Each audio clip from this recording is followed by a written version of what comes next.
Oh, yes. Thanks for joining us. It is a Friday edition of the Drake Toll Show. John Lund in for Drake once again. Thank you for joining us. However you accessing, that means listening to the show.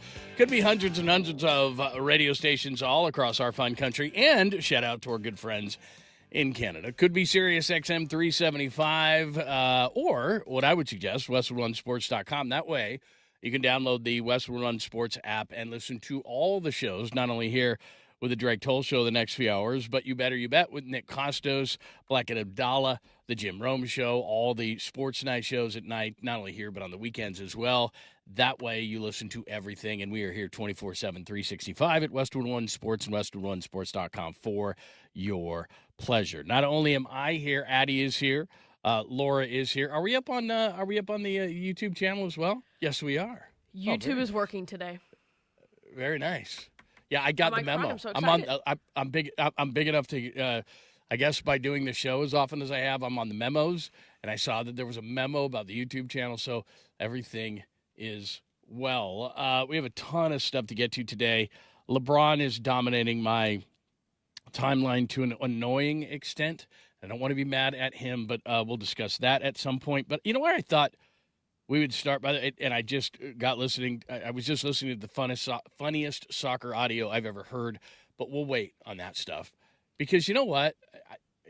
I know you, Addie, and I know it's baseball time, and we had the Phillies and the Mets last night, and I think that baseball at times gets overshadowed because you know what? There's obviously 162 games, and it is a long season, and so you're like, when do I jump in on baseball? And for me, we're 60 or so games left, which means we've almost knocked out 100 in this whole thing. And so I'm going to ask you 5 baseball questions for the second half.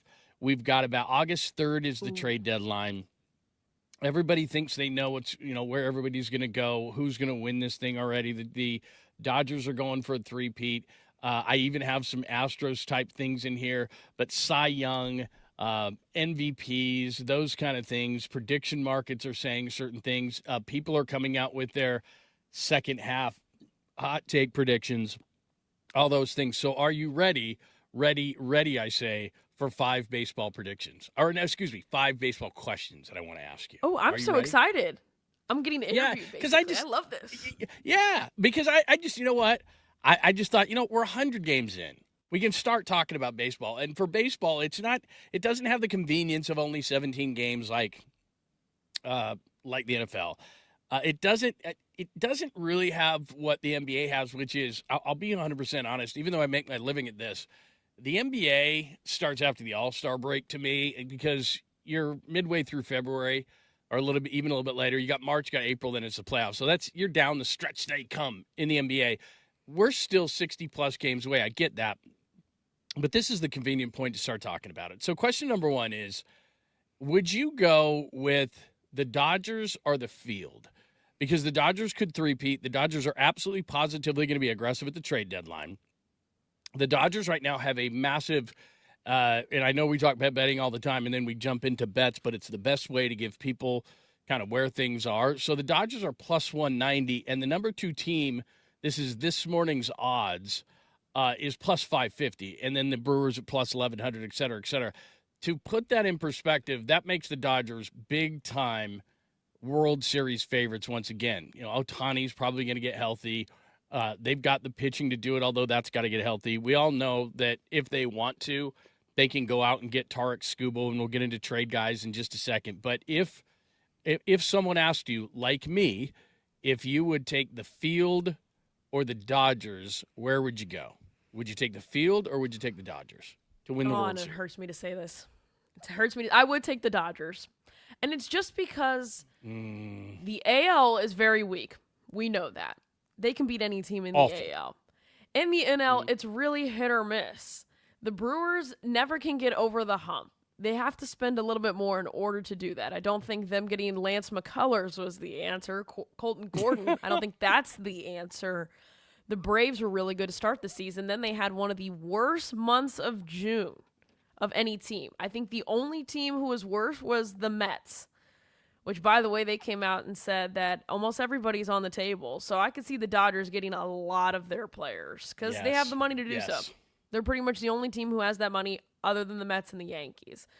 So as much as it pains me, I don't know if anybody can beat the Dodgers. I think in a 3-game series, yeah, there are teams who could. When it comes down to 5 or 7, no. I think that's the Dodgers. Yeah. They have the players. It's an all-star team. Yeah, and they are. They're prohibitive favorites right now at plus 190. Then the Yankees plus 550 is not so bad, but they've got a long way to go because while they've got some really nice pitchers, especially at the front end of the rotation, what's going to happen with Aaron Judge? When is he going to get healthy, and how can he get himself back in the lineup? Look, it'll happen quick. I understand that. I can hear you New Yorkers now screaming, he'll be fine, and that's fine.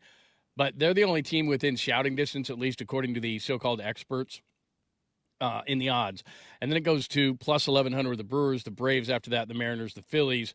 By the way, this was interesting. It says middle tier and long shots, Rays, Cubs, Rangers, Indians, Blue Jays, Astros, and Red Sox, which are teams that are in divisions, obviously. With the Red Sox case, they've won a bunch of games, but the Astros are in a division that's not very good, and maybe they could buy. But anyway, yeah, I would agree with you. I would take the Dodgers, if forced, against the field. All right, number 2, best player to be traded at the deadline. And I'm going to give you odds that Jeff Passan put up about a week ago. So some things have changed, a little bit, but I don't think a lot at the end of the day. So these are the most likely players, according to ESPN, to be traded, their percentages of being traded.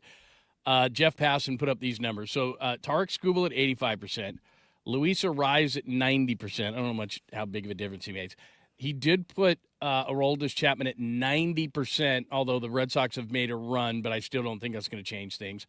Michael Wacha, the Royals, at 60%. Robbie Ray, the Giants. They're going to, by the way, the Giants are cleaning house as well. Everything must go. Sunday. 90%.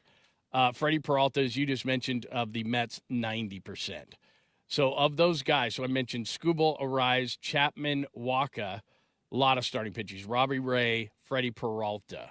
Of those guys, who do you think is going to move? And by the way, before I have you answer the question, this is the problem in the American League because it's so bad and a team makes a run, they think they're in it. So like Skubal and the Tigers have made a run. Chapman with the Red Sox, they've made a run. I think those are going to be foolish, and I think GMs are smart enough to know when their team kind of has a run, which every team does over 162 games, versus a team that's actually good. So who do you think is going to be the biggest name to move? Or you can go completely off the board, and I could be crazy. Who's going to be the biggest name to move at the deadline? That is question number 2 of the second half of the baseball season. If this was a month ago, I would have said Aroldis Chapman. I would have said that. But before the All-Star break, the Red Sox finished on a 9-game winning streak. The first time they've done something like that since the 70s. So there's no way they're sellers now. If anything, they're going to go out there and just go get some pieces that they need, because if you look at some of their pitching, it's not great right now. They have a lot of injuries. I don't see them getting rid of their closer. Of the other names, I can see Luis Arraez moving because there are a lot of teams right now, what they're looking for. Oh, we just need an extra bat. We just need an extra bat. We just need an extra bat. I don't know if a lot of teams can give up a lot for Skubal. The only team that really could, in my opinion, right now are the Dodgers. I don't even know if the Braves would be willing to give up. I bet he ends up on the Dodgers. It makes me want to vomit, but yeah, I think he's going to end up I could see that happening. Out of all these, I think Luis Arraez will be on the move, and I also think Michael Wacha will be on the move. The Royals are saying, we're going to ask a lot for it, but I think they're going to have to look and realize that his worth is not a Skubal worth. It's not even a Robbie Ray worth. So I could see Michael Wacha being on the move. I think they keep Seth Lugo because Michael Wacha is not going to be asking as much. I could see him going to the Braves. And Robbie Ray, I could also see him on the move. The Giants team, man, that's a shock to me. Well, and what I've heard about the Giants is you mentioned the Mets to start. The Mets are going to trade a bunch of guys, but I've got good connections in the Bay Area, and I talked to somebody yesterday who said, look, make us an offer. I mean, they want to move everybody. Now, they're probably not going to be able to because they have signed so many bad contracts, and it's going to be interesting in the offseason because Buster Posey they love him there, but he's done such a poor job. So a guy like Willie Adames, massively overpaid at shortstop. Would somebody take that contract? Matt Chapman, would somebody take that contract? Ray's going to move because he's in the last year of his deal. But like Jung-Hoo Lee, up until this year, they got him from Korea, and he just didn't live up to it. And he's got a big contract, and he's one of the top hitters in the league, along with the Rise. Would they trade him and get rid of that contract? What I'm told is anything that's not nailed down, they will try to move. They want to try to move Devers, but it's just too bad of a deal. So I don't think they can move Devers. But they are literally like, we are open for business. They would take nothing for the Devers contract just so they can move it off their books. I don't think they can. But that's unfortunately, with a lot of those players, they're going to have to eat a lot of those contracts. They're going to have to eat a good portion of them. And I don't know if they're going to be willing to do that for enough of those guys. All right. Here's question number 3. So we went through Dodgers of the field. We went through the biggest name to be traded. Number 3 as we get ready for the second half, and I do realize that the Mets played the Phillies last night. Thank you very much. Mets beat the Phillies 4-1. This is probably the biggest question of the second half. Can anyone top Ohtani for MVP right now? He's minus 1,000 to minus 1,500 anywhere. Again, if you're not a bettor, those are just massive odds. Can't make any money doing it. The NL contenders behind him, and maybe Ohtani, the knee gives him more trouble. He had it drained during the All-Star break, which is why he wasn't at the All-Star game. But Pete Crow-Armstrong, Kyle Schwarber, Juan Soto, James Wood of the Nationals is a long shot. And could anyone get the MVP in the National League from Ohtani? Probably not if he doesn't get hurt, right? What do you think? No, I think this is Ohtani's. Yeah, they had to drain his knee, and they gave him a shot, which I just cringe of thinking at. But if you look at some of these other players, they're on some pretty bad teams, and not that that's going to totally impact it, but PCA is the king of doing something really awesome and then having a boneheaded play the next inning. That's how I've always seen PCA. Yes, he's got this wild personality. Maybe he's under the influence when he does interviews. That's just speculation. It's not fact. You think he was drinking in center field during the All-Star game? God, the way he plays sometime, I'm like, I need what he's on. I truly do. Yeah. But Ohtani, he's Ohtani. There's a reason why he's the face of MLB right now. I don't think anybody's going to beat him. And I think the knee issue, I think this All-Star break would be perfect for him to relax a little bit after draining and get a shot. I think you just kind of put up with it. And then in the off season, if it's still bothering you, then that's when you really put in the time to work on it. But no, I see Ohtani winning a VP in the NL. All right, second half questions. This goes on with number 3, the AL MVP, and you'll be happy about this. Yordan Alvarez is a heavy favorite. Junior Caminero is in there. Bobby Witt's in there. Ben Rice, Nick Kurtz, and Julio Rodriguez, who famously has great second halves. But it looks like Alvarez. He's the best hitter in baseball. I know the Astros aren't doing exactly what everybody thinks, but as bad as the AL is, maybe they get in there. But Alvarez, not quite as heavy of a favorite, obviously, as Ohtani, but he is a fairly heavy favorite. There's negative numbers on Alvarez to be the MVP. So there you go. Are you happy about that? If the season ended today, he's in the race for the Triple Crown. The only thing that he's missing is he is second for batting average behind Yandy Diaz of the Rays. That's how good he's doing right now. That is the season Yordan Alvarez is having right now, is that he is on pace right now where he is in the running for the Triple Crown. No other player on the list is doing that. Yordan Alvarez, he goes up to the plate, and I've heard managers say, yeah, it's hard to pitch around him. You try to just, maybe you want to intentionally walk him, but when you have bases loaded, you're like, oh gosh, I have to pitch to him. That's the thing. Derek Shelton of the Twins was talking about whenever he had bases loaded and Yordan was at the plate, and they're like, well, we can't pitch around him. We have to pitch to him. What happens at Grand Slam? The guy is amazing. And if we see a Triple Crown, that's going to be the first time we've seen that since Mickey Cabrera. Okay? It's been a while. Look at the knowledge you're rolling out this morning. Very nice. You're on point. Thank you. You were on point. People wouldn't even know that you were in New Orleans last night. But I guess you didn't do anything crazy. Cy Young odds, by the way. I'll say this very slowly. Cam Schlittler of the New York Yankees is the fave. Dylan Cease, who we saw in the All-Star game. Joe Ryan's in there, who's going to get traded. And Drew Rasmussen of the Rays. On the National League side, I almost think this is a foregone conclusion. Again, negative numbers, minus 450. If you understand those kind of things, negative numbers, you can't win any money doing that. Jacob Mizorowski, who's been absolutely great. Christopher Sanchez, who got blown up in the All-Star game. Chris Sale, Zach Wheeler, Chase Burns, who signed an extension, by the way. Another young guy to sign an extension, Yamamoto and Skeens. By the way, nothing against the guys in the American League. Think about that National League side, the kind of season these guys are having. Mizorowski, Sanchez, Sale, Wheeler, Burns, Yamamoto, Skeens.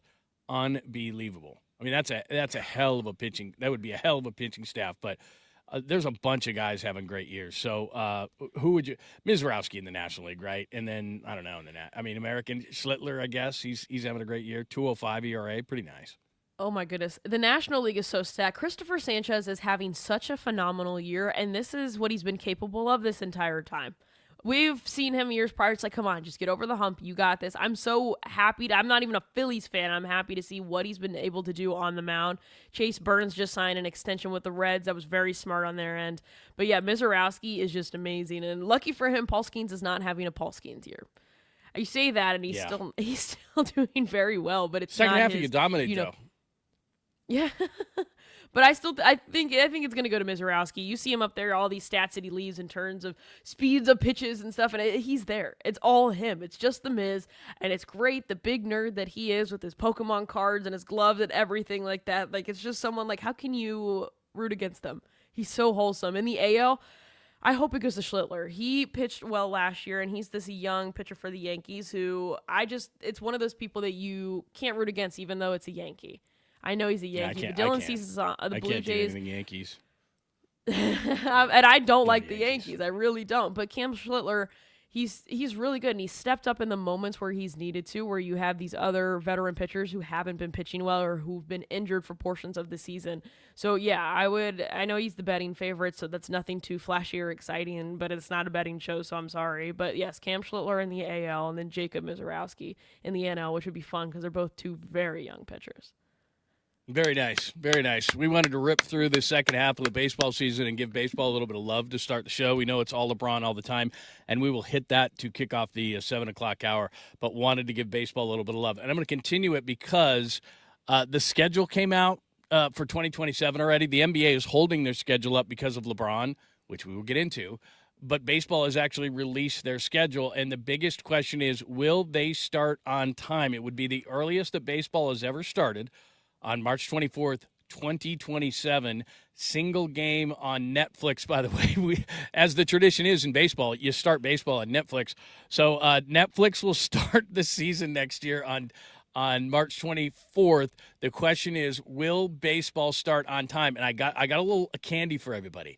I talked to a very high up person in baseball yesterday, just happened to, and they told me something very, very positive about baseball in 2027. I will share that with you next. It is the Drake Toll Show. John London for Drake on this Friday, only here on Westwood One Sports and the Westwood One Sports app.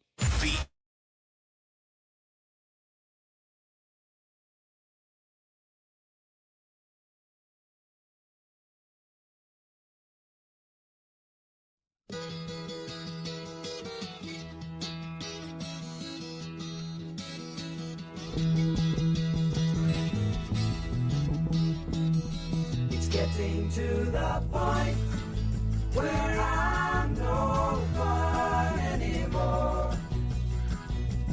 I am sorry. Sometimes it hurts so badly I must cry out loud. I am lonely. I am yours, you are mine, you are what you are. You make it hard. Remember what we've said and done and felt about each other. Oh, babe, have mercy. Don't let the past remind us of what we are not now. I am not dreaming. I am yours, you are mine, you are what you are. You make it hard.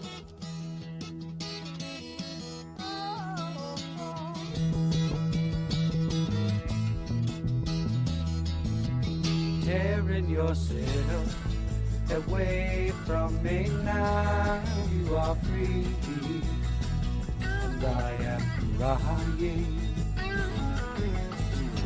This does not mean I don't love you, I do, that's forever, yes, and for always. I am yours, you are mine, you are what you are. You make it hard. Something inside is telling me that I've got your secret. Are you still listening? is the lock, and laughter the key to your heart. And I love you. I am yours, you are mine, you are what you are. You make it hard, and you make it hard, and you make it hard, and you make it hard.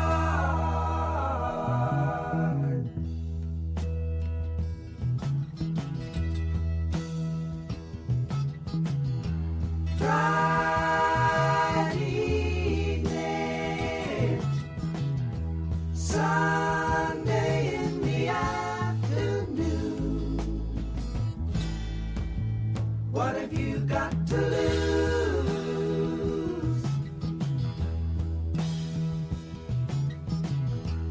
Tuesday morning,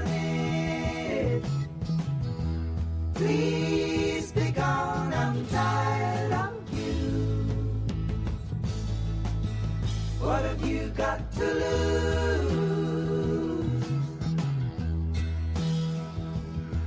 Can I tell it like it is? Listen to me, baby. It's my heart that's a suffering, it's a die, and that's what I have to lose.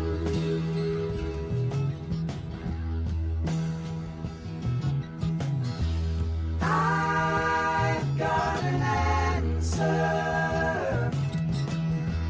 I'm going to fly away.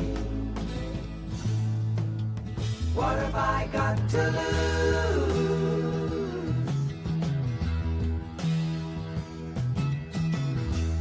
Will you come see me Thursdays and Saturdays? Hey, hey, hey. What have you got to lose?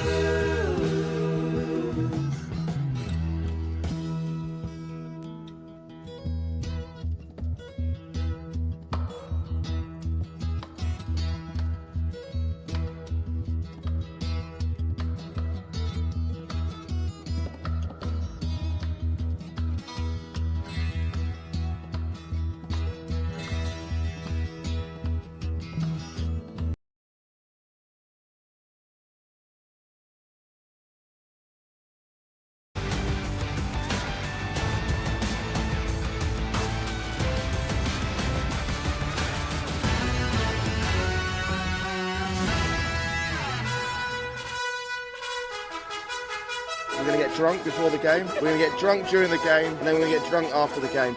I'm excited! Yeah, baby! That ball had a family, a wife, 4 kids, living in the suburbs. What's happening? Thanks for joining us. Happy Friday. I hope you have a wonderful weekend. I'll be the first to say welcome to the weekend. I know you got a day in front of you, but I know what you're going to do. You're just going to be like, whatever. Everybody does that on Friday. It is the Drake Toll Show. John Lund in. Addie is here. Laura is here. Make sure that you're hitting us up on the YouTube channel as well if you want to see our bright, shiny faces. In about, what do we got right now? About 40 minutes past the hour. I have to acknowledge this on this Friday. It will be the only sad segment we have. I don't know if it'll be sad, but there is one sports figure who is held in very high esteem, and we've seen this a lot of times. You know, Joe Namath is a Ram or Emmitt Smith is a Cardinal or anything, and they just can't let go. But this person may be the saddest sports ending of all time. We'll do that at 40 minutes past the hour. But I promised you something here, some good news about potential stoppages of 2027. And the reason I bring it up, and it's kind of a personal rule of mine that I don't want to bring up 2027, that I just want to enjoy 2026. And whatever 2027 is, it is. The reason why I'm ultra sensitive to work stoppages is in '94, I was going to cover a game at Yankee Stadium. I was really excited about it. Hadn't been to the old Yankee Stadium. Was really, really excited. By the time I landed in New York, and this is before all, you could have internet on a plane, we land and they say baseball season is over. And I'm like, you've got to be kidding me. So this has happened before. I've been personally hit up by it.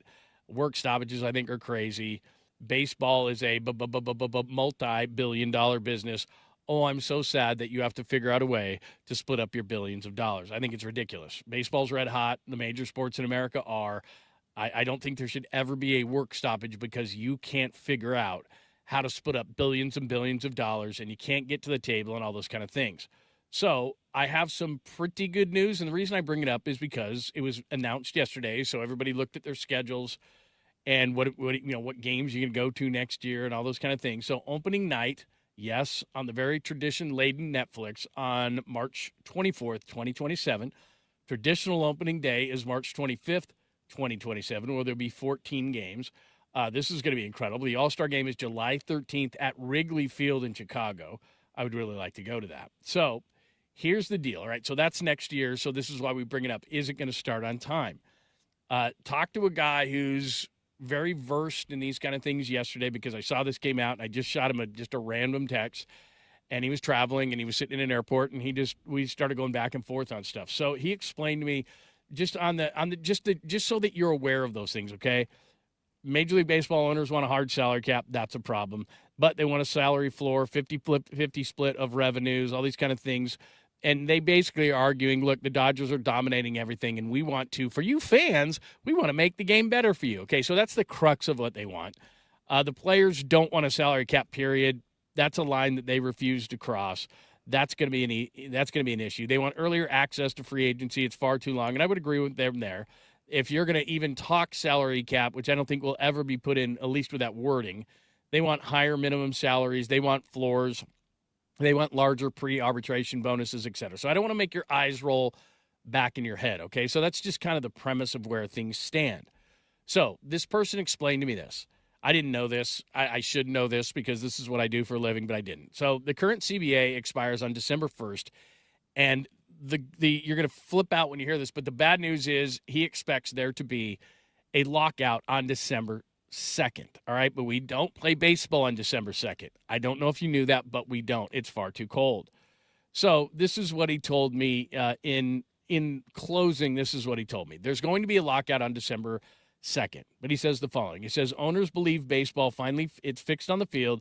The pitch clock, attendance is climbing, TV numbers have improved, and they want to use that momentum to fundamentally change, is what he says, the economics of the sports before the next decade begins.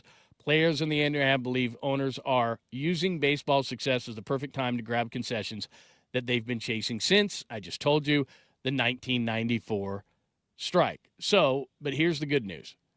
He says there'll be a lockout on December 2nd, but he says, I still think a lockout is highly likely, even if opening day 2027 ultimately survives. That's what he texted me back.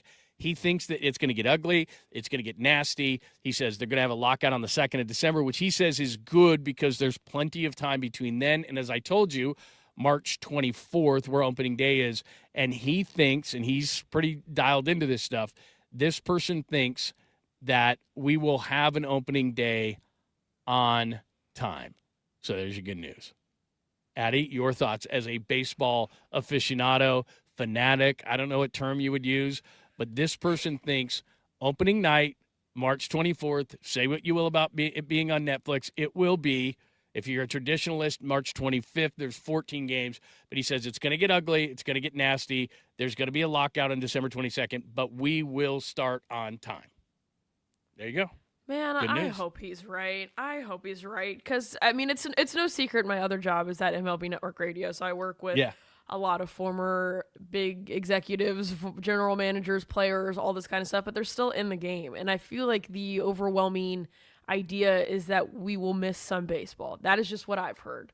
That's just, I feel like the players and they're so far apart on what they want. And if I'm being honest with you, the players are not asking for anything super crazy. I like a lot of the things that they're asking for. I mean, I do think there should be a minimum.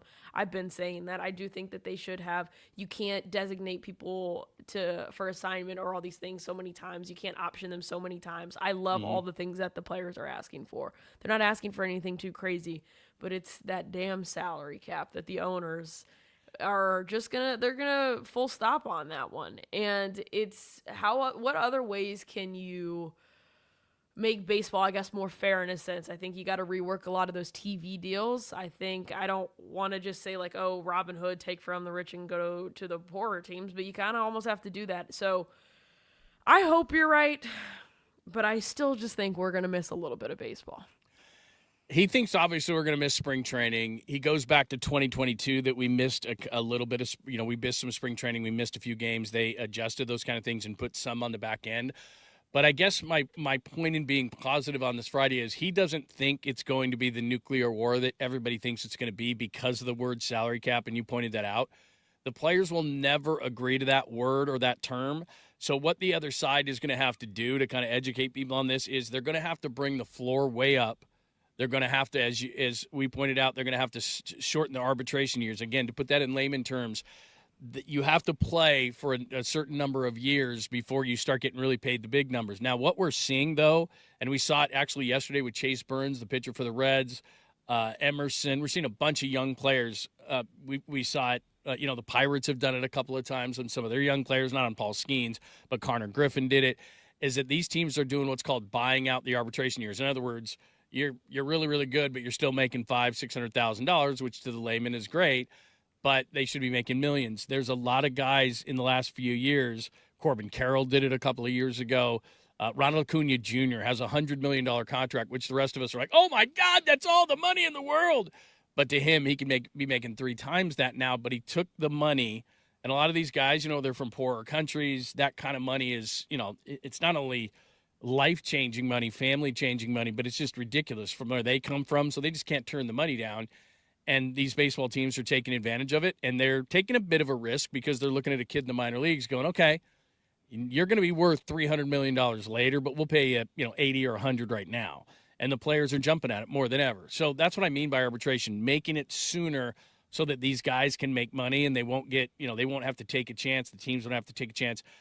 But to your point, they're going to have to bring a lot of things to the table and even to suggest, because I think something will get done and there'll be something to the, like a salary cap, but like in the NBA, like you'll get penalized to certain things. And here's where the quandary is, I think, for a lot of fans outside of LA, which is everybody knows that the numbers need to come closer. There are teams like the Brewers and the Rays and teams like that who can, despite these discrepancies, are just so good as an organization that they can still win despite these numbers. But the majority of the league is you have the haves in the Dodgers, then a gap, then the Yankees, and et cetera, the Phillies, et cetera. Those teams consistently win because they've got a bigger wallet. And they always will because where they are in the landscape of things. They're in a major city, and I'm sorry, but you look at some of these other smaller markets, and they're just not going to be able to, for a long period of time, sustain these things. The Milwaukee's who do great now, they're not going to be able to catch the Dodgers at some point on a consistent basis. So I think most fans think that. The last thing I would say on this, and I don't know why this is, and maybe you can answer this, when you go into lockout strikes, whatever it is, we as fans, because we know what the players are making, we always side with the players instead of the man. The owners are the man. And we all sit here as employees and we go, the man's killing me. Well, why does everybody always side with the man? And it's because their numbers aren't public, whereas the players are. And so that we as the fans go, hey, get on the field. You're making millions of dollars. What are you fighting for? And the players are going, hey, man, we're just, we're trying to fight these things. And these owners actually have more money. But we always side with the man instead of the players. We start getting mad at the players because they're not on the field. That's a weird thing to me. That is what's so funny. They're owners for a reason. They can afford things. They can afford things that we could not even dream of affording. That's what's so funny. Now, so let's say we don't implement a salary cap. Let's say we don't do that. I think you got to kind of limit deferrals. I know friend of the show, Steve Phillips, with his legendary Bobby Bonilla contract kind of started that, in my opinion. But he's a good friend of mine, and I give him crap about it all the time. But yeah, I think you got to limit deferrals. I think that's the big thing, and that's going to force you're talking more like Ohtani and what the Dodgers are doing, right? And so people are mad at the Dodgers for doing that. Look, if I were the Dodgers, that's what the loophole is I can take Ohtani's money and 90% of his contract and defer it until I'm long in the grave. Yeah, I'll do that. Basically, you're putting these contracts on a credit card. And other teams don't want to do that. The Dodgers do it. But I agree with you. They got to stop doing that. That's a major loophole they got to close. And that's what's so weird. Why we always like, yeah, let's go. We side with the owners and stuff. Like, these are the people. The problems are because of them. They did this. They set up that system. So that's why the players. I keep saying this. They're not asking for a lot, and this is a time where we should really side with the players. The owners can spend. These owners are owners for a reason.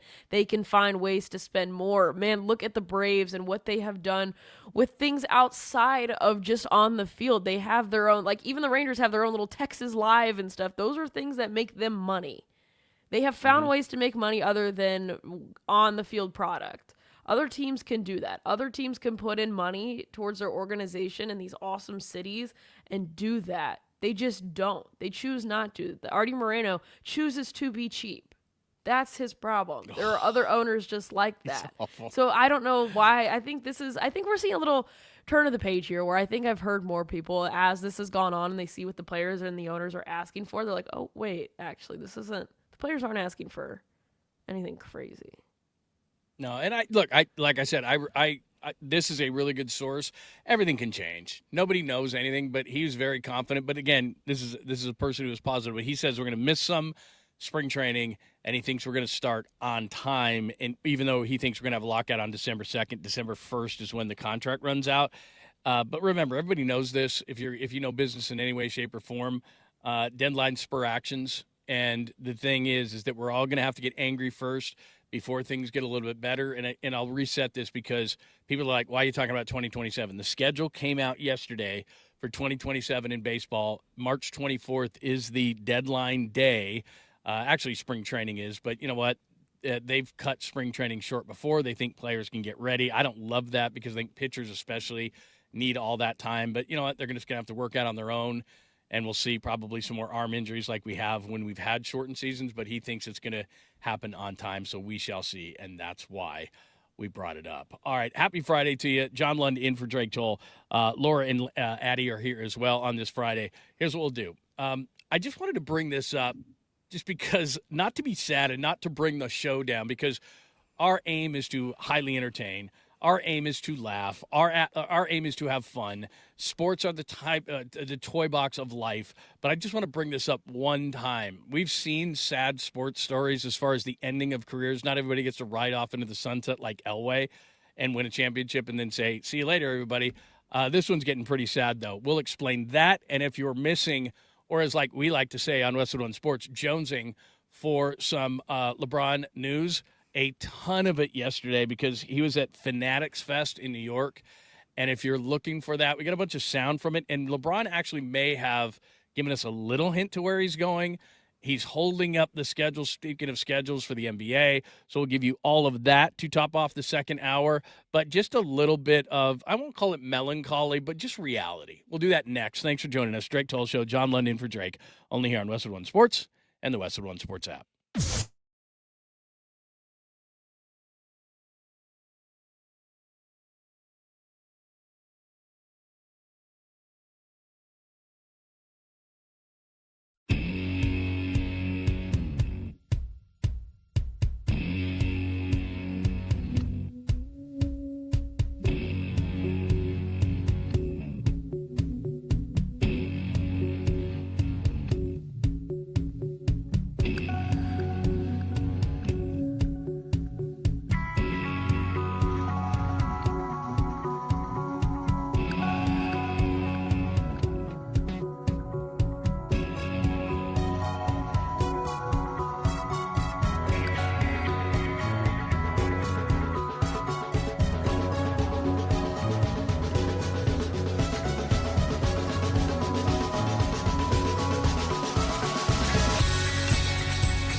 What's happening? Thanks for joining us. Happy Friday. We hope you are great.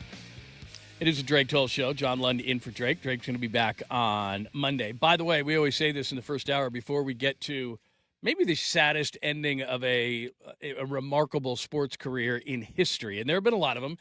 And you can nominate your own. By the way, looking for our first caller. Do you have any of those donuts left, by the way? Do you have any of those cinnamon donuts left that you had yesterday, by chance? I do. Or no? I do. They're expired. You too can get a cinnamon donut like Bruce in Baltimore yesterday if you're our first random caller today at 310-840-4910.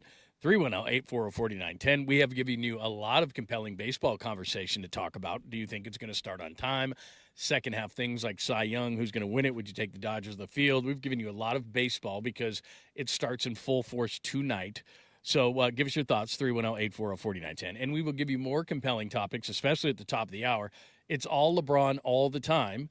LeBron may have said something yesterday at Fanatics Fest that may have tipped his hand on where he's going to go. But as of right now, he's holding up a $76 billion industry because he won't make a decision. And Adam Silver was in New York as well yesterday, the NBA commissioner, and said basically that LeBron's holding up the schedule because he hasn't made a decision.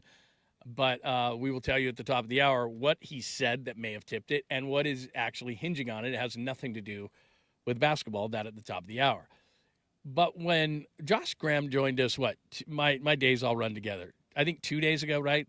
Westwood One's own Josh Graham joined us. He was going to ACC Media Days. And I happened to be flipping through and I read a story. And I thought to myself, and many people don't like Bill Belichick. I get it.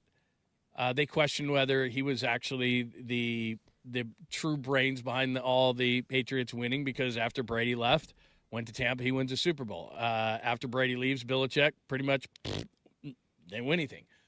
It doesn't mean he's not a great coach. There have been lots of great coaches in every single sport, college, pro, etc., who have gone to situations after they had remarkable success and could not repeat the success. For people who are successful, success is a lot of hard work and a lot of this and that, but a lot of it is, some of it is luck, it just is, and some of it also is right place, right time, right situation.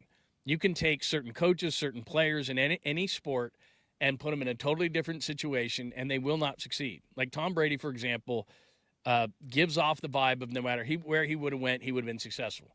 I happen to think that it was Belichick, Brady together, and they had this thing, and Josh McDaniels, who's terrible as a head coach but is great as an offensive coordinator, and they just got this lightning in a bottle, and it happened. I don't know if, and Belichick's a great defensive coordinator, but I don't know if it would have worked anywhere else. Remember, the Jets were looking at him, and there were all sorts of teams, and he was in Cleveland, and it didn't work there. Well, it doesn't work anywhere in Cleveland. So my point is, here is Bill Belichick, no matter what you think of him, arguably the best head coach in NFL history. I happen to think he is. All due respect to guys like Vince Lombardi and Bill Walsh and a lot of people who are great. But the numbers tell the story of Bill Belichick winning the most Super Bowls, being dominant, all sorts of things. And I'm not sure if this is going to affect his legacy or not, him going to North Carolina. But they had because Josh went down there, I was just curious, and I started doing some reading on the ACC, starting to get vibed into college football because it's coming up very, very soon, and find out that North Carolina is picked second to last in the ACC, and the ACC is not exactly a superpower. So he's going to have, according to a lot of people, maybe he'll surprise people, but he's second to last in the ACC. Said that when he went to North Carolina, it was basically going to be an NFL pipeline. I'm sure he now, and this is why I would never coach college, because you recruit a kid once, and then you got to go back and recruit him again and again and again. And if you don't play him, then he gets mad. And these parents apparently are calling, my kid's a 5-star, why is he not playing? You got to go back into their living room. You got to talk to the moms. I just don't think Belichick would be very good at that, and I don't think he's enjoying it. But I think he feels like he's forced to not have because last year was a complete embarrassment. So he's a really good analyst. I think he's still a really good coach. I don't think he fits college. And the only time we really hear about Belichick anymore is when he's on social media doing some weird thing. Like, didn't he do like a mermaid thing with his 24 or 25-year-old girlfriend? I'm not making fun of this old guy for having a young girlfriend like everybody else. But, like, when she's forcing him to do social media, right, wasn't – like, they were on a beach, right? And he was, like, laying down and she was in some mermaid outfit. Yes. Am I remembering that right? They're bizarre. They're bizarre. The one thing about Belichick is that I'm going to give you some weird reference here. Recently, the musician Billy Joel came out, and people were like, why don't you make music anymore? And he goes, I didn't want to dilute my legacy. I don't want to dilute the stuff that I had done in the past. And that's why he doesn't write anything new, is because he's like, I did everything else. That's fine. That's kind of the mentality that I feel like Belichick needs to have. He wasn't even a first ballot Hall of Famer. There's reasons why. He already has a couple stains. There's already a couple stains on his reputation, and now he's just going to keep playing. I'm like, oh, don't do that, because now you're just making it look like Brady was the reason why you were successful. That's what you're making it look like. The longer that you stay in the sport right now, you're making it look like if you don't have Brady, you're not a good coach. And I'm sorry that I have to keep bringing up odds to prove my points here, and I am not a degenerate, I promise you. But it says right here, so North Carolina's win total this year, and I think it even might be high, I'd go under this, is 4.5. And it says the following: the Bill Belichick thing is going to work out, right? And then it says wrong. The eight-time Super Bowl champion hasn't had a winning season as a head coach in the last 4 years, and an average at best transfer class isn't going to change that. Now let me take that last part individually for a second. Indiana, who at the time was the losingest football program of all time, Curt Cignetti goes in there, and because of the transfer portal, and we've seen this all over football, Texas Tech, they've got money, all of a sudden they're a superpower. You can turn this thing around in one season in college football if you have the money.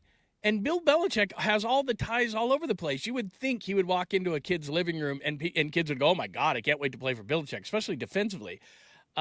He's got guys like Lawrence Taylor, and there's been some really good North Carolina, not just basketball, but football players. Jordan's got behind the program. They've done all these different things, and he still can't get good transfers. You can turn around football programs in a year. Belichick hasn't been able to do that. Their over-under this year, and I think it's too high, is 4.5. His team is picked to be the second worst team in the ACC. Now, maybe he'll shock us all. But does anybody talk about Belichick other than to make fun of him and his girlfriend doing stupid things on social media?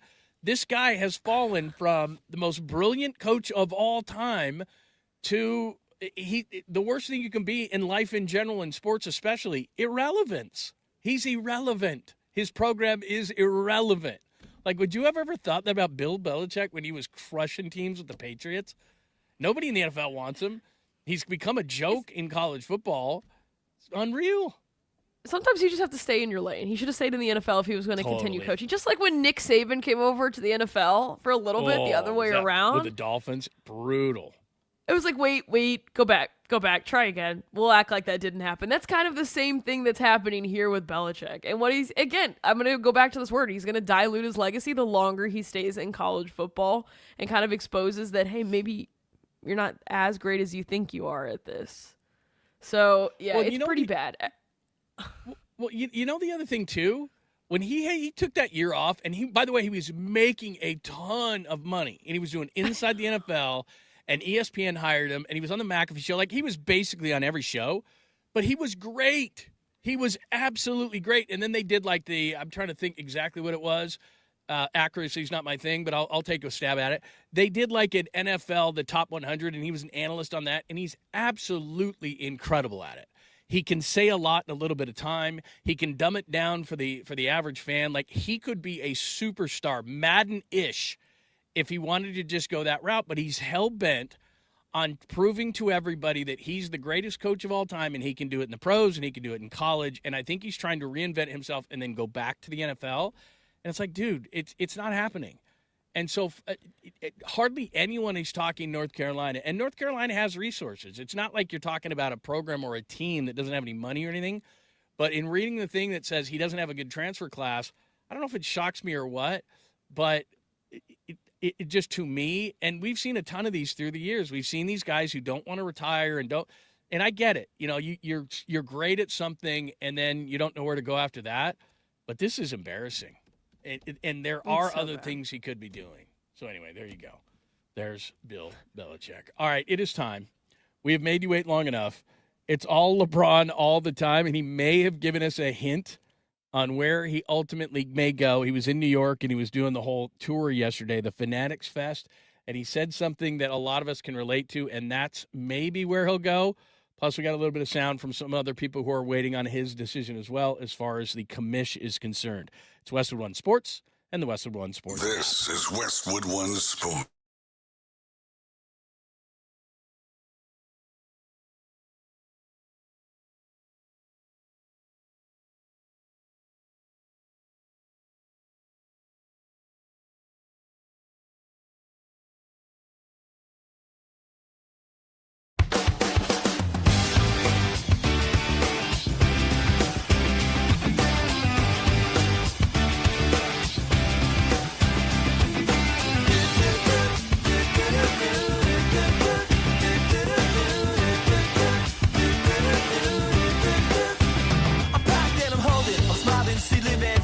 She lives for me, says she lives for me, ovation. Her own motivation. She comes round and she goes down on me, and I make you smile like a drug for you. Do ever what you wanna do, coming over you. Keep on smiling, what we go through. One stop to the rhythm that divides you. And I speak to you like the chorus to the verse. Drop another line like a coda with the curse. Coming like a freak show takes the stage. We give them the game she plays. She say, I want something else to get me through this semi-time kind of life. Baby, baby, I want something else. I'm not listening when you say goodbye.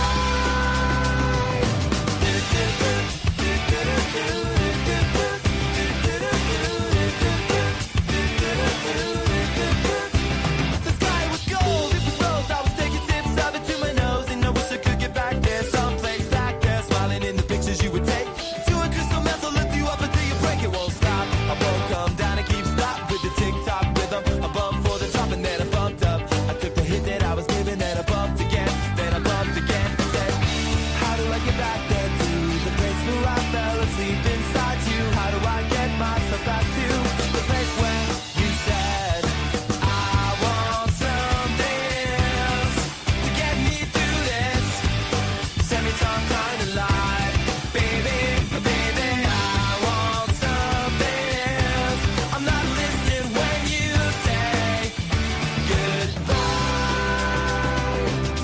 I believe in the sand beneath my toes. The beach gives a feeling, energy feeling. I believe in the faith that grows, and the full light goes can make me cry. When I'm with you, I feel like I could die, and that would be alright, alright.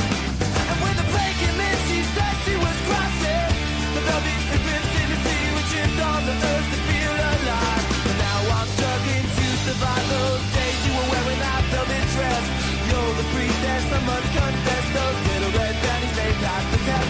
So I took around the belly, face down on the mattress one, and you hold me, and we are broken. Still it's all that I wanna do, just a little. Now feel myself heavy off the ground. I'm scared I'm not coming down. No, no, and I won't run from my life. She's got the toss now locked down in a smile, but nothing is alright, alright. I want something else to get me through this life. Baby, I want something else. Not listening when you say goodbye.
comes round and she goes down to me, and I make you smile.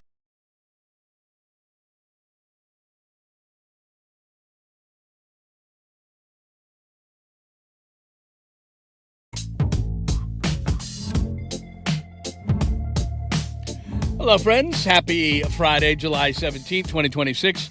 It is the Drake Toll Show here on Westwood One Sports and the Westwood One Sports app. John Lund in for Drake one final day. Drake will return on Monday. LeBron, and more LeBron. That was what was on my timeline. I'll tell you why in about 10 seconds. We are waiting for our first caller of the day. What's taking you so long? I asked Addie during the break about her donuts and if they were still good, and she said something to the effect of, that's all I heard. And so they must still be good, even though they expired on July 2nd. So if you would like a cinnamon donut, like Bruce in Baltimore yesterday, 310-840-4910. We have given you many compelling topics already. Belichick, a little bit of NFL, how it's sad that he is leaving the way he is. We've talked second half baseball, optimism on the front of 2027 baseball, even though there's a labor agreement that is going to expire on December 1st. But I told you, I have friends in high places, and they told me, don't worry, might miss a little bit of spring training. Yes, we'll have a lockout on December 2nd, but this person who is in the know thinks that we will have baseball, if not on time, very close to on time. So that's impressive. All right, the LeBron stuff. Yesterday, there's a bunch of stuff going on in New York, and yesterday LeBron was on a lot of different shows, but Fanatics Fest, which he was on the stage with Tyrese Halliburton, and he was taking questions from people, and so all these different things LeBron did yesterday, which then necessitated that there was a big update on LeBron because it was the first time LeBron had spoken about his free agency. Also, Pat Riley spoke yesterday because they introduced Giannis, who will be wearing number 7, not 34, and he spoke. So we'll get into a little bit of that if we have some time here in this segment as well. So first and foremost, before we get to LeBron, Adam Silver, the commissioner of the NBA, says the following: I would like him to make his announcement already so we can finish the schedule because, as you might imagine, the teams are calling us, the networks are calling us, and everybody wants to look at the schedule. But it will influence how we set the schedule, how we set opening week, Christmas Day, etc. So they don't know, the league. LeBron has not leaked anything. The league does not know. So baseball has a schedule out for 2027, but the NBA does not. But here's a little bit of a teaser. And I'm going to ask you guys if I'm crazy here or if I'm getting some of that, because all of us are sitting there trying to glean what LeBron's going to do. I've said the whole time I think he's still going to go to Cleveland, but now I'm hedging a little bit because I heard of all the things he said yesterday. To me, this is the most relevant, and this is a little bit of a clue, I think, on where he may end up. So here is LeBron at Fanatics Fest in New York talking about the number one thing that is going to influence his decision on where he goes. It's my almost 12-year-old daughter who is pulling the weight a lot. Yep. You know, so going to my daughter, I was home for the 4th of July, and my daughter came home after being out with her friends and cousins and everything, and I pulled her to the side because she's up as of age now. So, like, anytime I leave, she's like, Dad, where you going? Like, I'm going with you. Yeah. Yep. So I pulled her to the side, and I was like, baby, I'm letting you know, I don't want you to hear from nobody else, but I won't be playing for the Lakers next year. I will be playing somewhere else, so I won't be home all the time. And you may not have an answer right now. You can give me an answer now. You can wait. You can write it down. Just want to know how you're feeling about it because you mean a lot to me. Yep. You know, with me being away from you means a lot. You know, so the family portion is a big thing too. Yeah. You know, my daughter and my wife and things of that nature. And I'm a big family guy. So there's a lot of things that's, you know, people are like, hurry up and make a goddamn decision, Brian. It's like, okay, it's not just about the team. Okay, first of all, anybody listening who's got a family, and most of us do, some of us do not, and yes, I get it. Around the holidays, they can be a pain. Mom, Dad, I told you the story of my family forgetting me at the airport at Thanksgiving one year. We have our issues with family. And you know what? To be honest, and my mom's not listening, so I can say this, my mom stays at my house more than a couple, 2-3 days. It's like, you ready to go yet? Like, we all know this. But family is important. And so what he said right there about his 12-year-old daughter, he precipitated that conversation with saying, hey, Bronny's 22. I got a 19-year-old at the University of Arizona. But he focused in on his 12-year-old daughter. So maybe I'm just hearing things, or maybe I'm trying to connect some dots here, but he's in L.A. Philly's a long way from L.A. I'm not the best with geography, but I'm going to tell you, Philly's a long way from L.A. Miami's a long way from L.A. Minnesota is a long way from L.A. He's not going to the Clippers. I haven't really heard that he's going to Denver. The team that is the closest of the teams that are supposed to be the finalists, who knows, maybe he'll completely shock us, is Golden State. Now, do I think that Golden State is going to win a championship if you get LeBron to Curry, which, by the way, very good friends. He's very good friends with Draymond Green. We don't know what his motivation completely is. I mean, logic tells you go home to Cleveland. That's what I've thought the whole time. Go home to Cleveland, win a championship or not, and then ride off into the sunset and you went full circle. That's what most of us would do, but we're not LeBron James. We're not in their head. We don't know. But he mentioned how important family is. I'm from Southern California. I did radio for 15 years in San Francisco. They're not, a minute away, but LeBron James can get a jet anytime he wants, and he can be home in a jiffy. And I'm sure that if he told the Warriors, this is part of the deal of how I'll sign with you, and it's this. I want to go home. I want to do this. I want to be in L.A. I want to see my daughter. I'm sure the Warriors would go, whatever, man. Sure. The Warriors have struck out time and time and time again in getting Steph Curry some help. It's their number one thing and has been for years, and they have not been able to do it because NBA players are looking at the Warriors going, you're getting old. I'm not signing with you. But LeBron is old. And he does like Curry, and he does like Green, and he does like Steve Kerr, and it might just appeal to him more than possibly winning a championship, which we're all thinking to ourselves, well, he wants to win a championship, go home and ride off into the sunset. Well, does he? Because they just said there that his 12-year-old is the most important part of this decision. So is he going to Golden State? That's what he made it just sound like. Now, it could be wrong. Absolutely could be wrong. And I've said this the whole time, and I'm going to play something from Mark Spears from ESPN in a minute too, but it's the same thing I've been saying, which is I just don't think, I'm going to wait for that. So let me get your thoughts on that. Am I crazy, Addy? Am I crazy? He just talked about his 12-year-old daughter, and the closest place to L.A. where he lives and where his daughter is Golden State. Or am I just kind of reaching at that?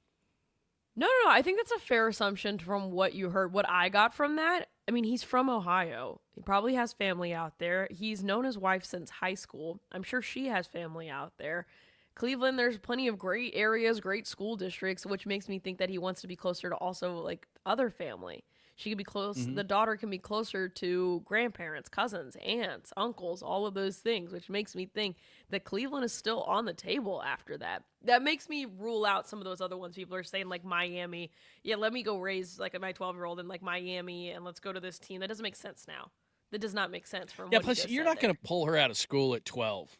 You're just, she's in L.A., and I saw yesterday some things. Oh, LeBron's kid is enrolled here. I don't buy any of that stuff. You're at that age, like if they're younger than that, you would.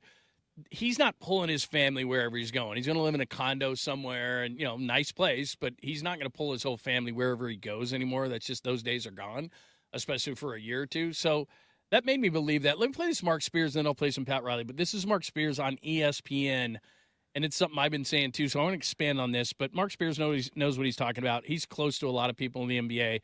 He's a good insider. I've had him on my show for years, and he knows what he's talking about. And generally what he says comes true. So here's Mark Spears on why Golden State would make sense for LeBron. I was kind of hearing today that the Warriors internally kind of feel like they're a dark horse at this point, that LeBron James is probably going out east. But one thing that Steph didn't mention, if LeBron James wants to make up all this money that he's losing, coming to the Bay Area is also Silicon Valley. I mean, when you think of the Silicon Valley, it's the heart of innovation. See, and the reason I've been saying that is I still don't believe that LeBron, who has a gigantic ego, which, look, I think it's warranted. He's one of the best players of all time. He's really going to play for $3.9 million, which is a lot to me and you, but not really in the scheme of things for professional athletes. Or he's going to play for $7 million. He could go to certain places, or, Florida, because there's no state income tax. I mean, maybe that matters if you're going to have a $100 or $200 million contract, then those taxes start adding up. But for one season, I've said this. I was working in the Bay Area. Kevin Durant, through a lot of connections, made a lot of money. Andre Iguodala made a lot of money. Steph Curry has made a lot of money. There's a network of former athletes up in the Bay Area, and they'll connect you to things. AI, obviously, is the next big thing, and there's a lot of companies up there. He could, and it's overtaken Southern California when everybody wants to be either a rapper or an actor. Everybody wants to go to L.A. for that. he's got production companies in L.A. He can make money doing those things, but there's a lot of money, obviously, in Northern California, and he could get connected up to those and with those people, and he could, as Mark Spears just said, make up the money. Yeah, it's expensive to live there. Yeah, California taxes are high. But if LeBron James could rationalize to himself, look, I'll make some of this money up, I think that matters to LeBron. I know he wants to win. I know that Cleveland could be tugging at the heartstrings and all those kind of things. But him saying that about his 12-year-old daughter, plus knowing that he could make up some money so that he could feel better about that in his mind, might just be enough. Here's Pat Riley from the Heat admitting that he has talked to LeBron and what is the latest that he hears. Here's Pat Riley. To be transparent about it, we've had discussions, over a week ago for, maybe a week before that about it. But right now, I think we're like everybody else. We're just waiting to see what he does, and then, we'll see what happens. But I really can't answer that right now. All right, so there's Pat Riley. It seems like everybody is in the dark. By the way, if this matters, we don't even go with sports market anymore. Poly market odds as of this morning. Cleveland's still the favorite, then Golden State, then the Heat, then Philly. And this is kind of interesting, Minnesota, which I don't think Minnesota, even with LeBron, would be a championship team. But Cavs, Warriors, Heat, Sixers, T-Wolves are the top 5 for LeBron, according to Poly market. That's right, Poly market, which we have a story later on, by the way, about Trump's not camera guy, but script reader making a bunch of money off that. But that's another day, another story. So with all this new news coming out about LeBron, are we more confused than ever, or do you think that there's a lean one way or the other? What do you think? Well, I guess you also have to take into account that, yes, Bronny's in LA still, and then his other son is in Arizona. So being at Golden State, you're still close to them too. Not that he mentioned that they were important to him, so we can just push them to the side. They're adults. They can do whatever. His other daughter's 12 years old. I just think Golden State, if he wants to win, I don't think that's the place to go. But if he's prioritizing family, then yeah, then okay. Then go there. Go do that. Go make your money. Go finish out your season. But if anything, for me, this makes it even more confusing. Like, do you want to win? Absolutely. No? Yes? But maybe? see, that's what everybody assumed, right? Everybody assumed, hey, you go to the East, you possibly can win, and then you ride off into the sunset. And we forget, at least I do sometimes, that you don't just pour these guys out of a locker and it's like they're like robots, the AI robots now. It's not like LeBron lives in a locker and he comes out. These guys do have families, and it's important to them. Now, having said that, I don't want to speak for LeBron clearly, but it's like, and this is no offense, it's just with his wife, he didn't mention like the wife. Like, he could come home and everything, and they're fine. And actually, I think wives sometimes like it, and most of the times like it when their husbands go away. Their husbands like when their wives go away or whatever. Like my wife, I said this yesterday. She's in San Diego right now with the dog, with the kids for like 7 days. It's been glorious. There are dishes in the sink. I know that this is not very appetizing. I don't think I've worn pants at home for 2 or 3 days. It's just whatever. Everything's, the temperature of the house is what I want. Everything's glorious. I'm eating whatever. I'm not. Why are you eating that? It's glorious. So we all know that, you want to be married. It's not like he wants to get divorced or anything like that. But he mentioned his 12-year-old daughter. He mentioned his son. We cut it off a little bit. He mentioned his son, Bryce, at Arizona. He mentioned even Bronny, who he called, by the way, quote unquote, a former teammate, which means Bronny's not going anywhere near where he's going. He let that cat out of the bag yesterday. He's looking at family, and specifically his 12-year-old daughter, and doesn't want to miss formative years. We all think that he wants to win a championship first and foremost, and that's maybe where he'll ultimately go. But it certainly sounds like that's not the number one thing on his agenda on the next team that he picks. We shall see. I'm like you. Every time something comes out, I'm just like even more confused. No, it's like maybe it's this. Maybe it's this. I was convinced he was going to Cleveland. God. And everybody's going to be wrong at the end of the day. He's going to be like a Memphis Grizzly or something crazy. And we're going to be like, well, that was nice. Can you imagine? That would be amazing. Cam Boozer and LeBron James.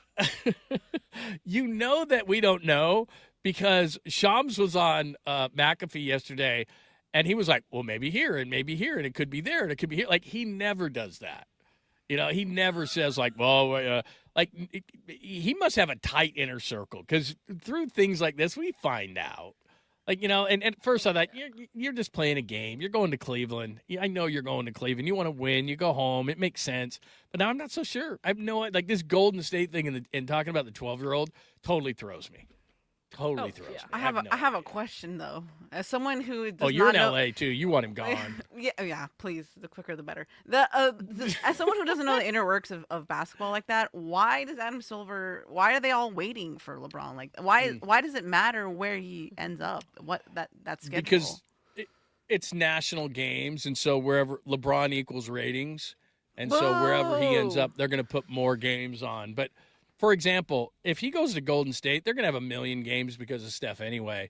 But just to stay, like if he goes to Cleveland, they're going to have a gazillion games. They'll have more games because of that. If he goes to Golden State, you might as well just call it the Golden State Basketball Association. Like they'll have a separate Ocho just for that, for him. Like it'll just follow him around with like Steph Curry and Draymond Green. Like that's all. Like it's going to be bad. For people who don't like LeBron, if he goes to Golden State or Cleveland home with that big story, they'll lead every show, every sports center, every talking head show. Everything will be Bron. You're just feeding his ego. Everyone's upset, but you're just feeding him. I'm like, that's annoying. I don't want to see him more. If you're annoyed now, just wait. I mean, it will be unbearable wherever he goes. Just put out the schedule. Like I was thinking, Let's not care. I don't think he's going Philly, Minnesota. Yeah, see, like Minnesota would be a team where you'll see him some. If Braun went there, which I don't think he will, but Poly Market says it's top 5, they would completely flip the schedule to have them on like 25 times nationally. I mean, it would be insane. So yeah, that's why they're waiting, because they just wherever he goes, they're going to jack up their national appearances. That's what they're waiting on. So anyway, a $76 billion industry is waiting on one man who's 42 almost years old to release their schedule. That's what we're waiting for. And that is the latest. All right. We are, as I always tell you, contractually obligated to talk about the NFL. And by this time next week, we will have training camps. We will be going crazy. Our national sport will return. And Bill Barnwell, who's kind of an interesting guy out of ESPN, did a piece yesterday about what every position is worth. But because we are so obsessed with quarterbacks, I got to give you the guys this this list coming up next. And every time I say, I'm not a list guy, but this is fairly interesting. Well, no, it's very interesting. I said fairly interesting. You're like, well, I'm going to leave the show. Don't leave the show. It's very interesting. It's the Drake Toll Show. John Lund in for Drake, only here on Westwood One Sports and the Westwood One Sports app.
Hello, friends.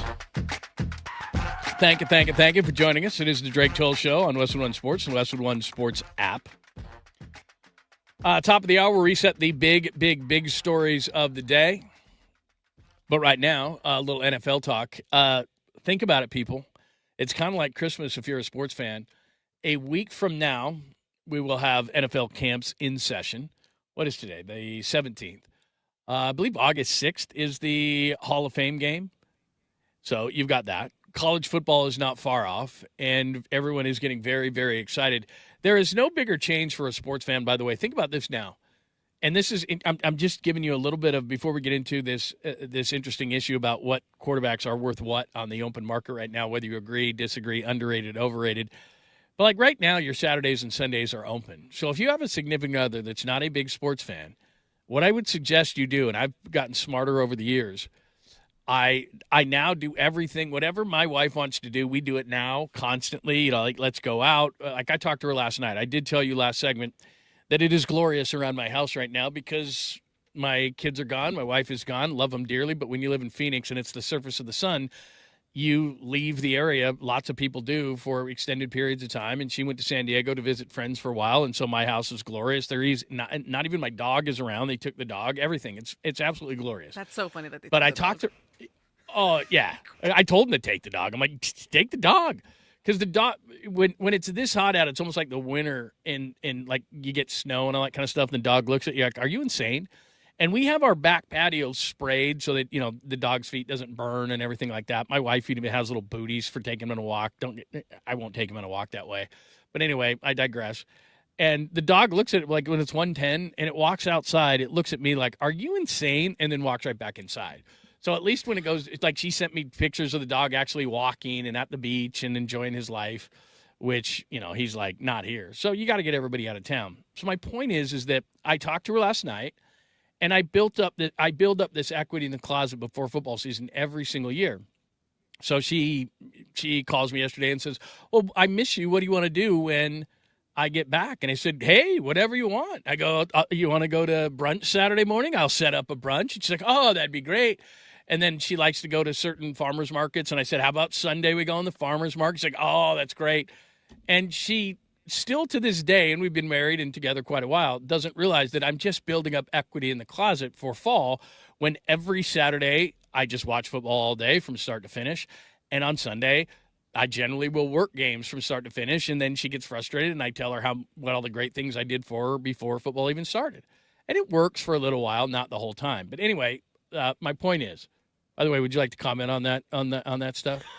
You don't have to do that, but I do. I build up equity, so I can just lay on the couch on Saturdays. I don't cover college football anymore. Okay. Yeah, you build up equity because if I'm just telling people as just a common courtesy, if you don't do anything now and then football happens and you think you're going to lay on your butt Saturday and Sunday, your marriage is going to be over very quickly. And as a person who's been divorced, my marriage is over very quickly. So I'm just saying, learn from my mistakes. All I'm pointing out. Now, you know what? Actually, that makes football sense. Starts. That makes sense. Whenever I was in a relationship, like baseball off season, oh my goodness, all the dates, doing all the stuff. And then October, I was like, hey, please don't bother me. Mm-hmm. Like, if you want to watch baseball with me, that's fantastic. If you want to watch every game, oh my God, I would love that. But past that, hey, whenever it was Halloween, I remember when I lived back home and it was Halloween, I put a sign on the door that said, please don't ring the doorbell. It's the World Series and the Astros are in it. Just take the candy. You did? That is awesome. Like, do not bother me. So I get it. How are you not? Well, I was going to say, how are you not married? But you're young and you're smart and you're not going to do that right now. Not to say you won't eventually with Arch Manning. But yeah, most guys would knock on the door and be like, hey, you're watching the World Series and you won't give kids candy. Will you marry me? Like, that's awesome. I was like, please don't bother me. Yeah, well, to our audience right now who are sports fans, or maybe they're stuck on Sirius XM 375 or whatever. That's awesome. Because most times you're like, my wife will come down and on a football Saturday and she understands. She's also smart enough to know that I'm not covering college football anymore. So if there's a chance for me to do something, it's going to be on Saturdays. Sundays, I leave the house. Sunday, most of the time, Sundays I'm working or something like that. But she knows, like, if I'm watching, I'll just throw a team out, Central Michigan versus Toledo, she knows two things are true. A, I don't need to watch it, and B, I'm betting on the game, and I better not be losing. And she will not be happy about it. She's like, I know, Smart like she's woman. smart enough to know, like, you don't have to watch Central Michigan and Toledo unless you have money on it. What are you doing? And I'm like, So, anyway, there's I like that. She's a smart woman on that front. I like She is smart. She's very smart. All right, so Bill Barnwell writes this piece on ESPN that I think is extremely interesting. And what he calls it, let me just pull it up here really quick because he called it something that I thought, okay, here it is right here. It says 2026 NFL trade tiers players worth round one picks by team. And he went more than quarterbacks. And he described this whole thing. But here's what I thought is interesting because we always have this thing like Patrick Mahomes was taken 10th overall. And it's actually, ironically enough, the Chiefs were at 27 in the first round that year. They moved all the way up to 10 with Buffalo. And you think to yourself, man, in his prime, now he's coming off a major knee injury, but in his prime, what would you trade for Patrick Mahomes? How many first-round picks? Almost any, right? So I just went through the quarterbacks to what they're worth, and I'm going to eventually get to who's overrated, who's underrated, and who's about right. So this sounds ridiculous to me, and we talked about this a little bit yesterday. Josh Allen, by executives in the league, is being hailed as the number one quarterback going in. I'm not so sure he is, but let's just play that game. According to ESPN, it would take 7 first-round picks to get Josh Allen away from the Buffalo Bills. And I'm thinking to myself, he's 30. Like, are you really, like, is anybody worth, before we start this, well, I guess we already started, would you give up more than, say, 3 first-round picks, maybe 4 first-round picks for any quarterback right now? Because they're saying Josh Allen's worth 7 first-round picks, and I can't believe that. Like, the next 7, give me Josh Allen at 30, and the next 7 years I'll give you first-round picks? Like, you can't do that, but they're just hypothetically speaking that's his value. There's a value chart that they did, and they say that's his value. That sounds insane That's to me. a little rich for me for someone who hasn't done that one big thing. He hasn't won that. What's that one thing he hasn't done? Oh, yeah, they don't like crazy. you. They don't let you say that anymore. Well, especially last year. We're going to give up 7 first-round picks? And in last year was the opportunity. Like, you're in the AFC. You needed to win those big games. You didn't. Now, I know if you're in Buffalo right now, you're thinking, well, he doesn't have a lot around him. I get it. But 7 first-round picks. From there, and I don't agree with this, Drake May is in the – he's young. He had a great year last year, but in the playoffs and especially the Super Bowl, he wasn't very good. Next up, Drake May, 6 first-round picks. No way. Ooh. 6 first-round picks? He had 1 good year. You want to tell me, like, Drake May, 3 first-round picks? I could see that. Like, if the Patriots were to trade Drake May, I could see a team stepping up and go, we'll give you 3. 6? That's pretty insane. That's too much. Guys, he didn't play anyone, and then when he did play these good teams, he didn't play well.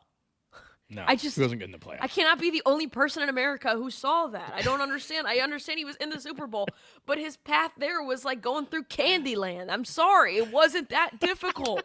And so when he had to play these real teams, the Broncos, the Seahawks, he wasn't good. I love that you're getting all worked up over this. This is beautiful. Now, this one, I would do this one. Joe Burrow gets hurt a lot. I understand that. But I don't know if he's underrated. I knew right when I said that if you were going to leave Arch Manning, it might be for Joe Burrow. Joe Burrow, they've got Joe Burrow down for 4 first-round picks. If I was an organization and I was desperate, if I was the Jets, and Cincinnati called me and said, hey, we'll give you Joe Burrow for 4 first-round picks, I would do that. I would do Joe Burrow for 4 first-round picks. That came out wrong. I would trade Joe Burrow for 4. Wait, I'm flipping that.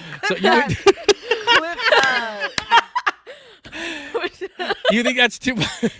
I'm trying to run from this. You wouldn't do it? Yeah, well, you wouldn't trade Joe Burrow for 4 first. Never mind. Oh, trade. I screwed that whole thing up. No, right, 4 first. No, that's a fair price. I mean, I think like 3 would be a trade. I think 3 to 4. 4 is the max, though, for sure. Okay. I think for any quarterback, 4 would be the max. More quarterbacks in this. Other 4 first-round pick guys, Justin Herbert, no way. He just the league loves Justin Herbert. They just love him. And we went through the list yesterday. If you missed us, never miss the show again, please. And I think Justin Herbert was 7 on the top 10 quarterback list. The tools are undeniable. The arm, the throws he makes. He does these ooh and ah throws that end up on highlights and Sports Center and all these kind of things. I like Justin Herbert. I like that Jim Harbaugh's his head coach. I think the Chargers will go places. I like him. But until he does anything, there's no way I'm giving up 4 first-round picks to Justin Herbert. People love him. The tools are there, but they're not winning at a high enough level. Not giving up 4. Would you agree with that? I see him really similar to Drake high. May. Like, that's just way too high. Like, he's good. Like, Drake May is good. He's just not elite. Where I do think Josh Allen is elite, I just think it's the Bills, and they have, like, this weird curse on them since the 90s and a wide right. Justin Herbert's good, but not 4 first-round picks good. Maybe 2. 4 first-round picks, Caleb Williams. 3 first-round picks, Jordan Love. Both of those guys, and I put them together.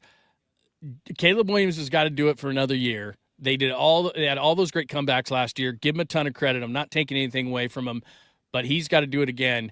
And Jordan Love, to me, he's kind of peaked at where he is. I really like Jordan Love. I'm not saying he's not worth the contract extension or anything like that. But the last couple of years, and look, some of it's on the quarterbacks get too much credit when they win, not enough. They get too much blame when they lose. But Jordan Love has to take that next step. I'm not trading 3 first-round picks for Jordan Love. So those are the 2. And what were the other? Okay, so the underrated guys, and we might see this come to fruition next year. Lamar Jackson, according to this ESPN piece, 2+ first-round picks. So what they're saying is 2 first-round picks and maybe a third or something like that. If you're a team in the 2027 NFL draft, and we'll keep saying these teams all season long because the NFL draft for quarterbacks next year is supposed to be so good. There's some guy named Manning. Never heard of him. And there's going to be – Baltimore doesn't want to give him an extension. I could see a team like the Cardinals or the Jets or the Browns or the Dolphins, something like that. Those are the teams that need quarterbacks, and we'll continue to discuss. I think if I was, especially Miami where he's from, if Baltimore called me and said 2 first-round picks from Lamar, I would do it yesterday. Ooh. I think he's vastly underrated. Yeah, they're getting fleeced. Underrated. Just 2? Yeah. That's someone I would 2. trade 3, 4, maybe even 4 for. Yeah, he's that good. And he's one of those guys that what starts to happen to your reputation, I think this happened to Jaylen Brown in the NBA, is people start picking apart your game at such a high level. You're like, are you watching the game? What are you doing? You're looking at too many analytics. I get it. Look, Lamar Jackson, you're going to have to meld your offense around him. He's getting closer to 30. I understand all those things. When he is on and healthy, which we just talked about Burrow, he's been hurt a lot. He's as good as it gets. And I know he hasn't had the playoff success, but he is somebody that defensive coordinators stay awake at night thinking, how do we stop this guy? So 2, absolutely. A couple other guys that I looked at that I thought was pretty good. It said Darnold, and we'll find out this year, but Darnold, people forget, Darnold had a great year in leading Seattle to the Super Bowl and winning it, and he played great in the playoffs, didn't turn the ball over. He threw 35 touchdown passes the year before in Minnesota. He's done this 2 years in a row. No first-round picks for Sam Darnold. You would not – he's saying – Bill Barnwell saying on ESPN, you would not have to give up a first-round pick to Sam Darnold.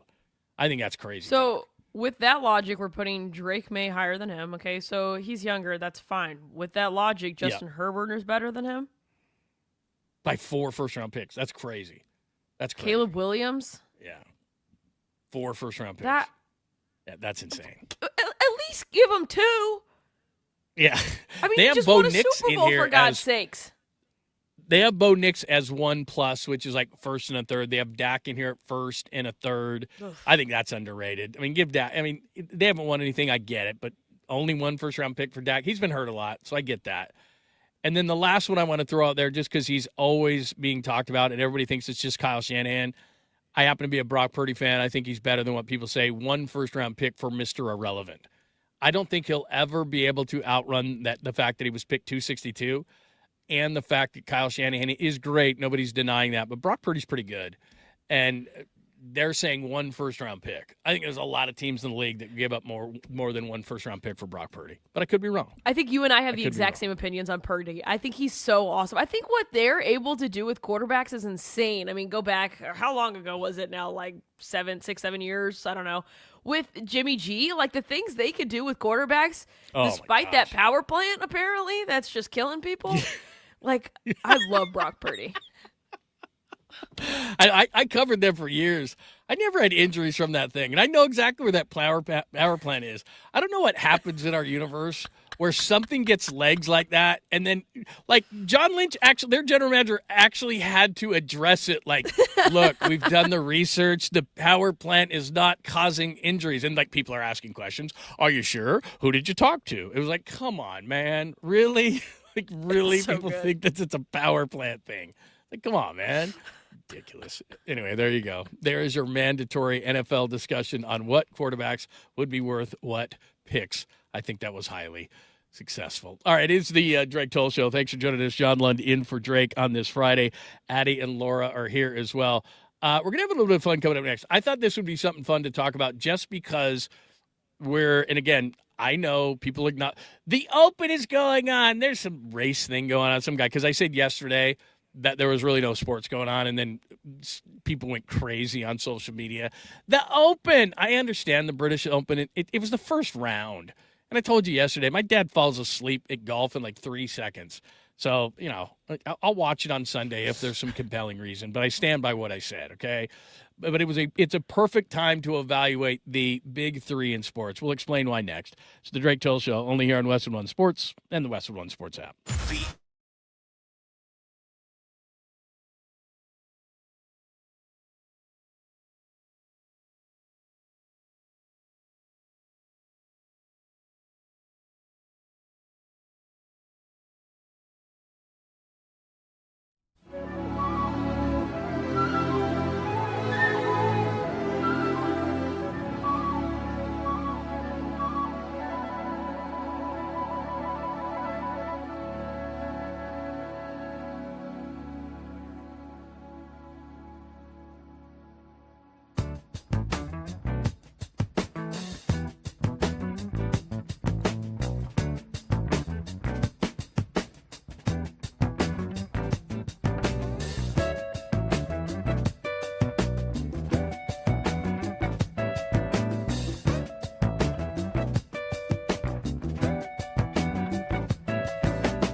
Hello, friends. Thanks for joining us. Happy Friday to you.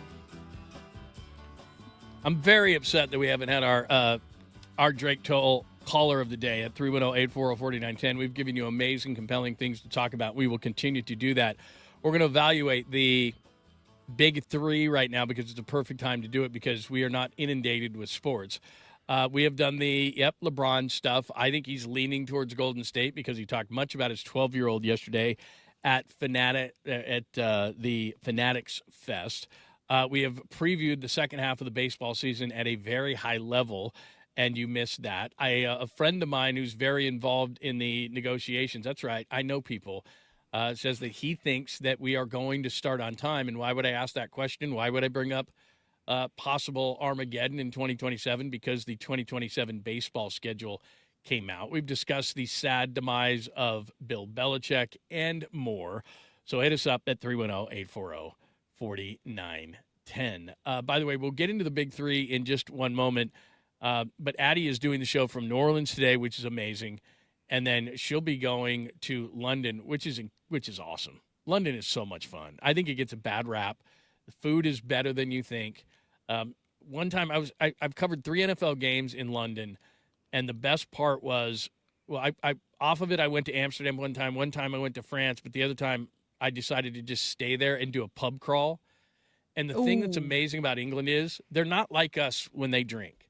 What they do is they go from, especially on like a Friday, for example, they'll go straight from work, go to what is basically a happy hour. You walk into some of these pubs, there's no TV. There's no, like, it's social, but it's all based on drinking. It's not like you're watching a sporting event or you're doing this.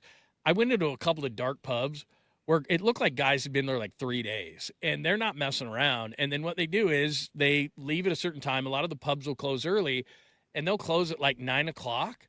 But guys have been there or people have been there basically all day or right after work. They go, and they just get after it. And then they go home and they have something to eat, and then, that's that. But a few of the pubs that I went into, and I started talking to some people, they don't mess around. Like, there's not a TV in there. It's just dark, and there's drinks, and they get after it. And I had the best time ever, and I just remember because people were like, oh, there's no good food. And so I asked a guy when I was in the midst of this pub crawl, like, where should I go? And I went to this Italian place that was unbelievable, and I was by myself. And I remember eventually getting back to the hotel, but you're going to enjoy yourself. London is, I think, if it can be underrated, I think it's underrated because a lot of people say you go to London and then off of that you go like France or, all these different places or Spain or whatever, but it's kind of a hub. But I think London is awesome. And you'll enjoy yourself. I keep saying that. There's a chance that I never come back. I could see that happening. I think it's a real possibility. I'm going to put on the Texan accent when I get out there. I'm going to make it. I don't really have it right now, but I'm going to really put that on. Talk to some boys. If they're not into that, then I'll say I'm from Canada. Sorry. Can you give us a sample of what it's going to sound like? You're going to put on a what? Because you're from Texas, right? So it's going to be like, Texas. Hey, very good. All right. I'm looking forward to it. I'm looking forward to the stories. All right. So because... amazing. By the way, you just said Canada. Do you have so you're just going to say sorry? That's going to be the extent of your... Yeah, if they're like, you're a stupid American, I'll be like, no, I'm actually from Canada. Sorry. No, they like us there. At least in my experience, they like us there. Like I said, I stumbled into some pubs, and they like us there. It's the French to me. That's why they like the French. They lost in the World Cup. I was like, good for you. The French, they're not very nice to us. Most every other country they like us, or at least tolerate us. There's certain pockets that don't, but anyway, I digress.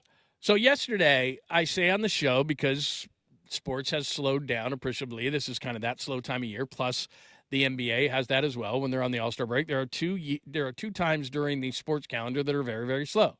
So yesterday, offhandedly, I just said, well, there's no sports going on. And then a bunch of people on social media freaked out and went, the Open and this and that. And I'm like, come on, man. You know what I mean. And what I mean by that is the big three is not going on. So I thought, how would we rank the big three, the NFL, Major League Baseball, and the NBA? How would we rank the big three and where they are right now?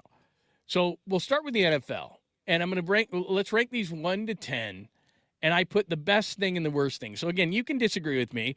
If you'd like to join the show at 310-840-4910, that would be outstanding. You can hit me up 24/7, 365 at John Lund Radio. And you can disagree because the host is not always right, especially in betting. You should bet against me. You'll get a house, college. You get the idea. All right, so NFL, honestly, if you bet against me, unbelievable things will happen to you. All right, so the NFL between a 1 and a 10. This is just me, so I want you guys to opine here. The NFL, I think it's at an 8.5, and I put the best thing is the sport stays relevant 12 months a year. It's America's number one sport. I don't think that's debatable. It dominates the ratings. At the end of the year, I think people realize this, but at the end of the year, what the NFL does with TV and the dominance it has is unbelievable. And they're trying to, obviously, all the streaming channels, they want to do that as well. They want to dominate the world is basically what they want to do, even though it's not a major international sport yet. But by the end of the year, what will happen is there'll be the top 100 things that people watched on TV, and like 95 will be NFL games, and the other one will be like a Game 7 somewhere like it was last year in baseball, and then like a couple of award shows. That's essentially what it'll be. So they dominate. So the best thing is they're relevant 12 months a year, and I think the worst thing is what I said. They're trying for world dominance. It's not international. By the way, this year, 9 games in 7 countries, and they're playing every day but Tuesday. So my question would be, can there be too much football? Because some people complain that it should be a Sunday, Monday sport, but we, of course, play Thursday, and we're going to play on Wednesday this year. We're going to play every day but Tuesday. So best thing is they stay relevant. Worst thing is they're trying for world dominance. And I gave them an 8.5 out of 10 where the sport sits currently. What would you say to that? Would you agree, disagree, put them higher, lower? What do you think? I think I would give them a 7, and they are dominant in the United States, but the thing that I don't like is all of the international games are diluting all the games here, and I think there's a good portion of people who can't afford to go to international games, so then the games here in person, the prices are driven up because it's a supply and demand now. The demand is going to remain the same, and the supply is now diluted, in my opinion. So that's the one thing that's just a little hard, is that the accessibility for in-person watching is not as easy as NBA, NHL, MLB.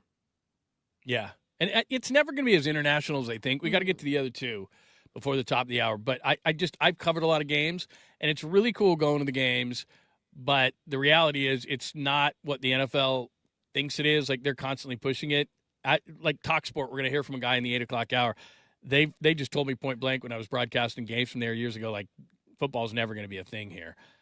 Major League Baseball, you're going to probably disagree with this because I know you're a big MLB head, but I'd say it's a 6. Now, I'm not a Madford fan. The lockout is looming. The Dodgers' dominance is getting old for some people. I think the best thing is the recent changes, the pitch clock, ABS, they've been hits. I think the worst thing is something I've already mentioned today, the 2027 doom of not playing, and that uncertainty is making people nervous. So I gave MLB a 6 between a 1 and a 10 where it currently sits. What say you? I would agree with that, and the one thing would be accessibility again. I would agree with that number because it's doing better than it was 5 years ago. But accessibility with TV deals and all of the subscriptions that you have to have, that's going to push it back. And if there's a lockout, then all the momentum that they've had, it's going to push it back even more. The All-Star game was the viewership was high. So MLB's in a good spot, but it's not in a great spot. All right, NBA, I think people are going to disagree, and we got to do this one quickly. I said it's a 4. I've been very critical of Adam Silver. I don't like the lottery system. I don't like this Kawhi situation. I don't like that LeBron's holding up the schedule. No other team would do that, the 65-game rule. I don't think Adam Silver's a very good commissioner. I gave him a 4. What do you think? I would say it's a 3. The draft's atrocious. Their all-star stuff is not that exciting. Yep. If Kawhi's atrocious, the Milwaukee Bucks situation too right now, everything is crazy. Nothing is unified. NBA is awful to watch right now. All right, we'll finish up that conversation because I want to give you a little bit more on the NBA. But the 8 o'clock hour, what we're going to mainly do to kick things off is if you have been, under a rock or tired or you just woke up, we'll give you the big stories of the day to kick off the last hour of the program. Soccer, maybe for the last time in 4 years, and Lund's last call. A tremendous final hour of the Drake Toll program. You cannot miss a second. John Lund in for Drake, Addie, Laura, the whole crew here. We'll do final hour next, only here on Westwood One Sports and the very downloadable Westwood One Sports. This is Westwood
Yes, thank you for joining us. Final hour of the Drake Toll Show for today and this week. Drake will be back on Monday. Your good friend John Lund with you. Addie is here. Laura is here. Lots of different ways you can be accessing the show, and we appreciate you. However you are listening, Sirius XM 375, WestwoodOneSports.com, where you can then download the Westwood One Sports app, which you should do, because then you can listen to all the shows at your leisure, like at the top of the hour. You bet, at the top of the hour. Jim Rome Show, Black and Abdallah. All the wonderful sports night shows, which I'll hear you all and see you all this weekend, which is absolutely great. You can also be watching us on YouTube, which lots of people like to do as well, so you can check that out. Drake Toll Show on YouTube right here on Westwood One Sports and the Westwood One Sports app. We have a high-quality 8 o'clock hour for you. We'll reset all the big topics of the day right now. At 20 minutes past the hour, we may be talking about soccer for the last time, at least international soccer for the last time in 4 years, but I'm not so sure. And I'm not going to oversell this, but, you see these ranters and ravers, and you've got, your Chris Russos and your Screaming A's and all that kind of stuff. This guy may have outdone them all. It's a national sports network called Sports Talk, and Sports Talk, which is in England, and I've broadcast when I've gone over there to cover NFL games. I've broadcast from there, and they all make fun of us for our NFL thing. And it's just, I asked them one time. I was sitting there watching them, and like I said, they're the equivalent of ESPN over there, and they just talk soccer, English soccer, for 4 hours every single day. And finally, I go, in America, we have all these different sports and all these different things, and this is what we talk about. And they're like, that's all stupid. And called me a wanker and was like, it's soccer all the time. And, football all the time. They're soccer all the time. And they're just like, yours is stupid and everything. But anyway, they have one guy that rants and raves at everything, and it's unbelievable. We have to play this for you. You'll get a kick out of it. I promise you. I don't know what I'll do if you don't, but I promise you this will be great. And we'll do that at 20 minutes past the hour. But your big stories right now, if you have a sports feed like I do, it's all LeBron all the time. One thing he said yesterday in New York at the Fanatics Fest was how much his 12-year-old daughter means to him. So he said that Bronny means a lot. Bronny's 22. By the way, he called him a former teammate, so it doesn't look like Bronny's going to be going with LeBron wherever he goes. Said, yep, my son Bryce is 19. He's at the University of Arizona. But he said basically his whole world is his 12-year-old daughter, and he doesn't want to miss things in her formidable years.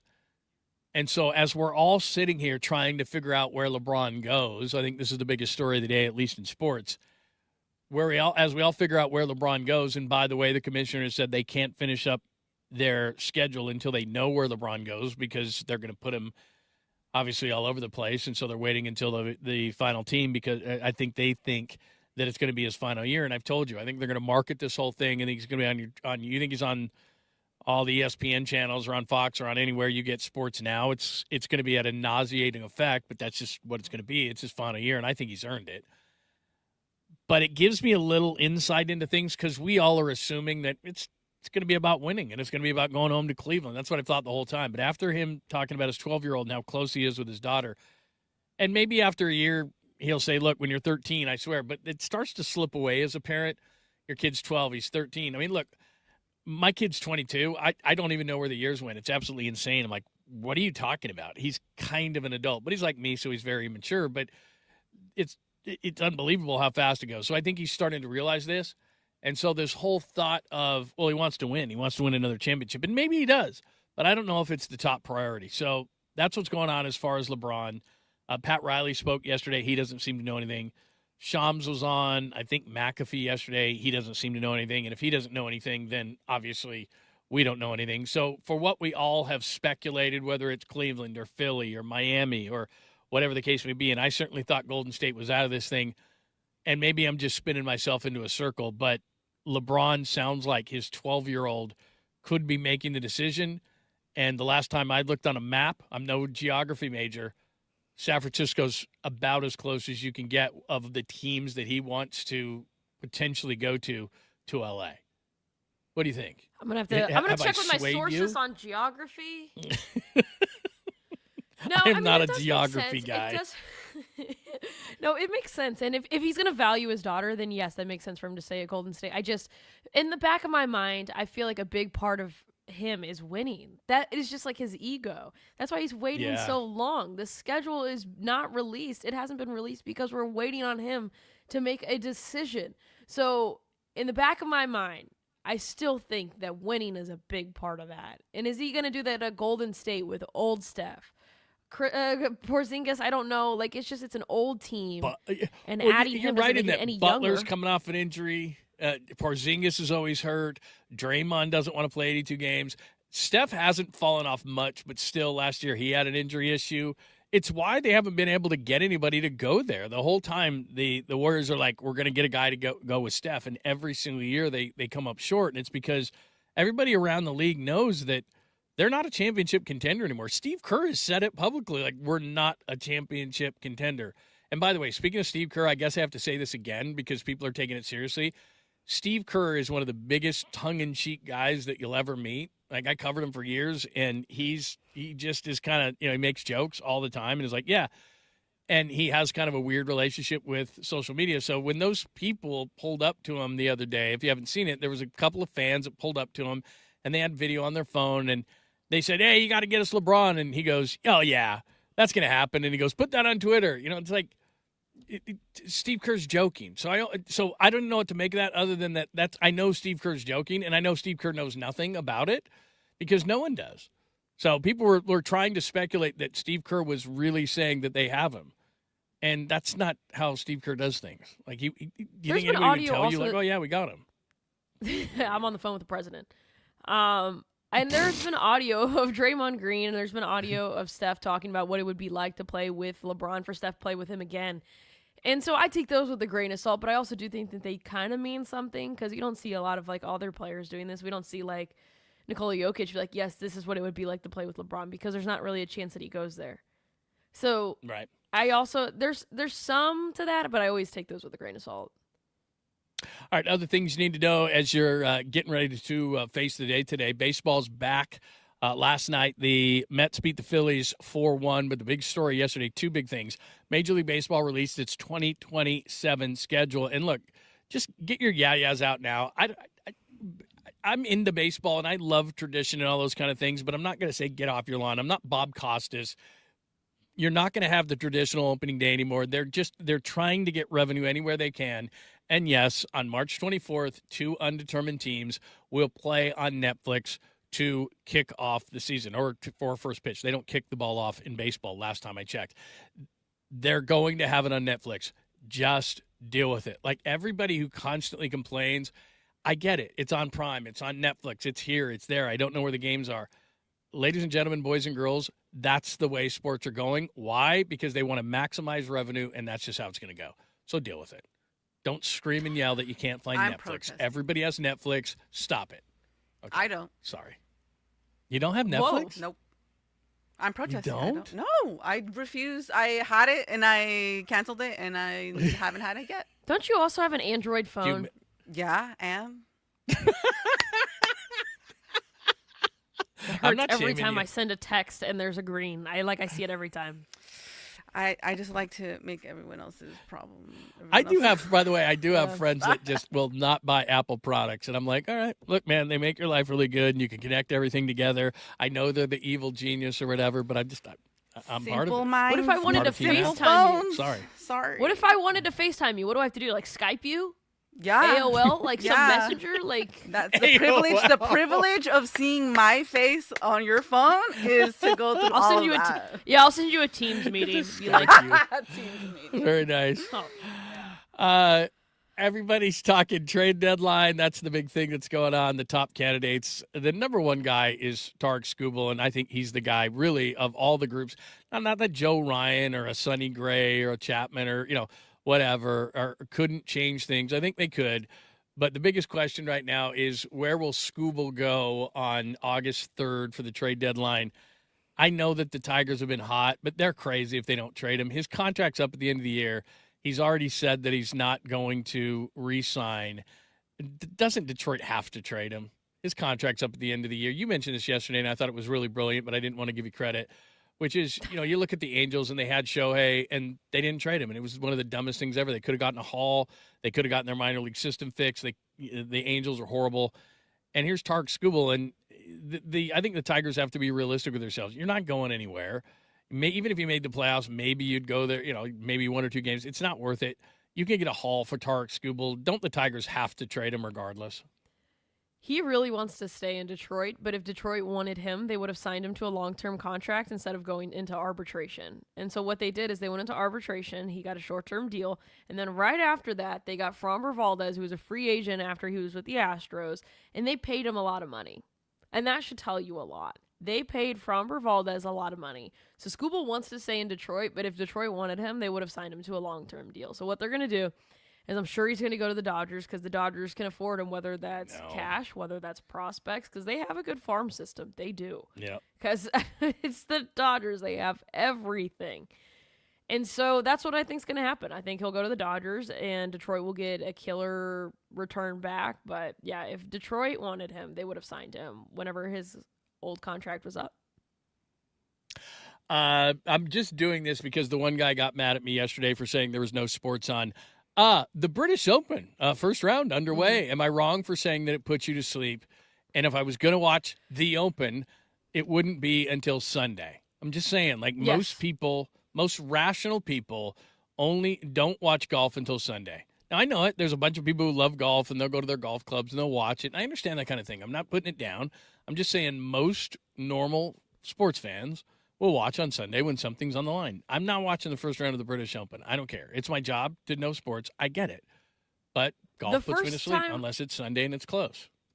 The first time I watched the Masters as an adult out of the house, it was wonderful. It was on a Sunday, okay? So it was the final day, and I remember sitting on my little Chase lounge, and my roommate at the time, he made me dinner. I fell asleep on the Chase lounge watching golf. I woke up right when it was getting towards the end. I had dinner ready for me because this man made me dinner. That's what golf is. That's incredible. That's what golf is right? That's beautiful. That's a beautiful thing. By the way, a little sidebar. I was at trivia last night in New Orleans, for those who don't know. One of the questions was, what is it called when you get 4 under par? 4? I know an albatross is like 2. I don't know what 4 is. I've never been that. I'm not that good. I mean, I play. I stink, though. So you have birdie. What is it called? Eagle, birdie, albatross, condor. Oh, I didn't know that. Wow. Condor? The more you know. Yeah. 4 under is called a condor? Yeah, that was one of the questions last night. Wow, I wouldn't have known Is that a bad thing? 4 under? I don't know. Golf. No, it's good. No, that's it's amazing. great. It hasn't been done that much. Other than one tournament you want to be. That's why it's called the condor, since it's, the poor bird. I don't mean. Why is it called a condor? Which is funny, because those are like scavenger 310 birds. 840 I have no idea. Does someone want to educate Please call and tell us why it's called a condor. Yeah. Please tell us. Yeah, we don't know. They're rare. By the way, I tried when you're here. I try to fit in Arch Manning news anytime I can. You can tell the story of how you sniffed him out last night, even though he was on a TV. I did see another mock draft this morning. If you'd like to move to Miami, the mock draft I saw this morning had Arch Manning as the number 1 pick going to Miami. Would you like to move to Miami? I'd be willing to do that. That's to do not that bad. For Arch. Of all the places you'd like to move to stock Arch Manning, that wouldn't be so bad.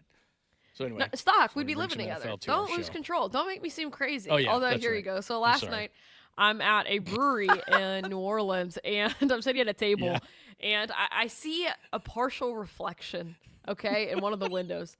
And I was like, oh my gosh, that's Arch Manning. She just so saw I his go around nose. and go around the corner. I saw that. I just saw him. I knew it. You always know where your significant other is, okay? You can scope them out of a crowd. You do. So I go around, turn the corner, and they're just playing Texas versus A&M and this tiny little TV in the corner. I just stood there for a second. I was like, oh.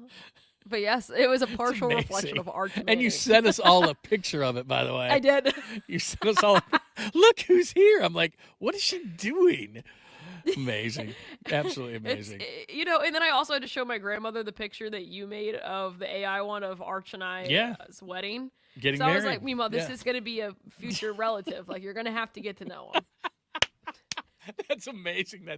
And you're straight face telling her that. You don't realize Of course this. I am. You're going to have to get to know this person, okay? Oh, that's amazing. All right. Those are the things that are going around your sports world today. I got a bunch of World Cup stuff, and maybe this is Drake's show, so I can't say this, but maybe it is the last time I will be talking at least international soccer for 4 years. I have 5 questions about the World Cup. One thing that I saw yesterday on social media, in addition to that I cannot believe that I've got to explain about the World Cup. And then this morning, I found this morning. I'm perusing things at I've got I'm not going to get in trouble for this. I have a self-driving car, even though it was raining pretty hard here. I have a self-driving car, so I was working on, you keep your hand on the wheel, it'll just drive itself.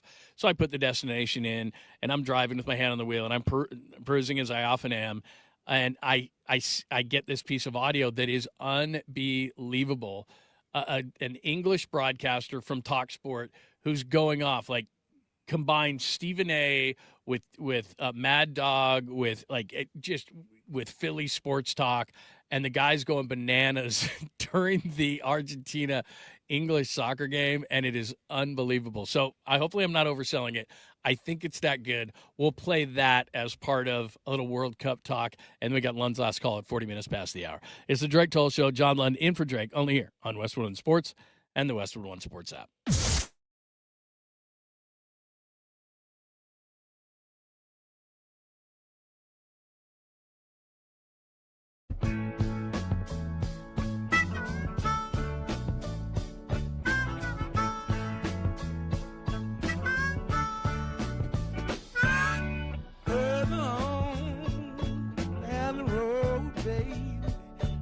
Accompany me.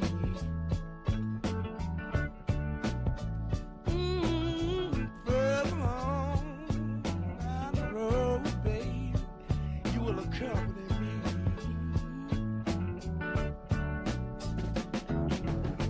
When I think back, your love was like the sun, and I don't remember no cold days down, and I just remember the warm, warm sun. Further on.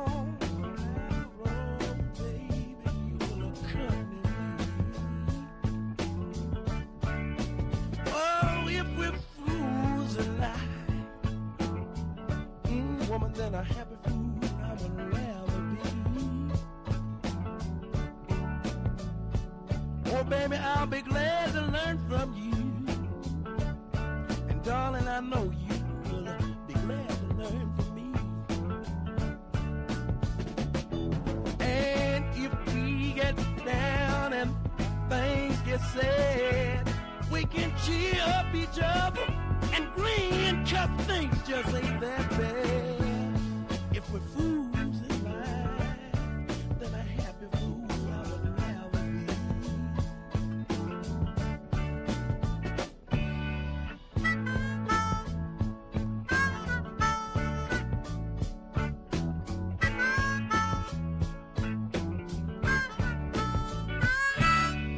Day by day, just one step at the time.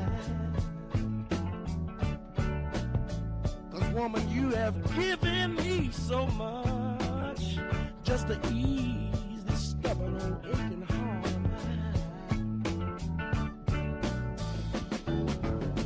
I don't care where they came from, and I don't care what they might say.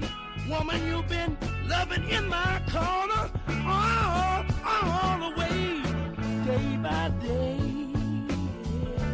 It's the magic of kindness flowing all the time.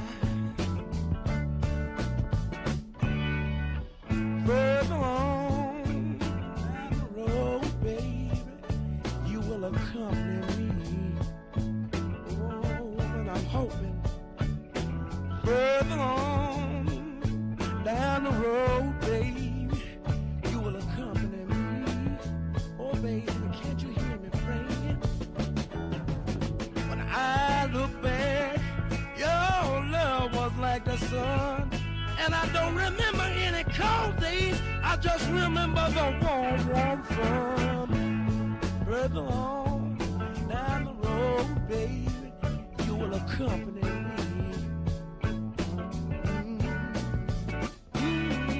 Babe, oh baby, oh baby.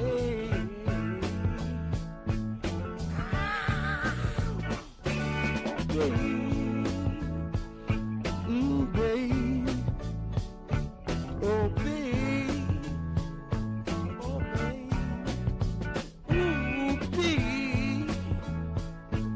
Oh, die. Oh, babe. Oh, die. Oh, babe. Oh, die. Let me hear that country sound.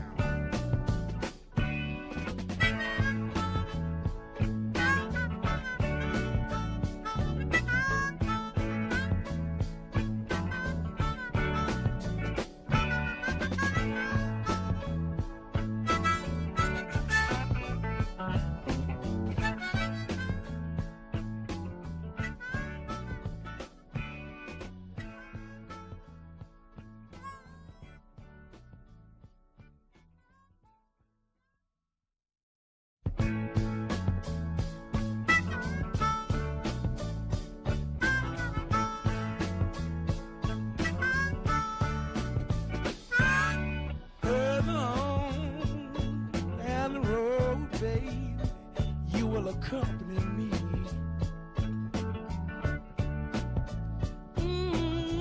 Further on down the road, babe, you will accompany me.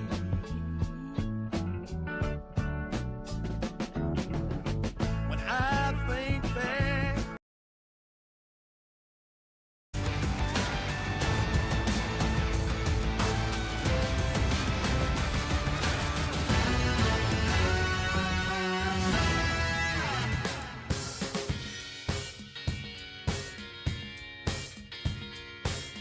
Thank you for joining us. This is the Drake Toll Show on Westwood One Sports and the Westwood One Sports app. Drake will be back on Monday. I'm your good friend, John Lund. Thank you so much for joining us. Lund's last call, which is how we end the show when I am around. 5 things you need to know so you can be a productive member of society. Amazing stories today, and I'm not overselling that. Very good sound, including Trump's teleprompter operator. He's in a bit of trouble, and we will tell you why. We are not a political show, but this is very funny. And other things that you absolutely positively have to know. So make sure you stay tuned for that. All right, a few things.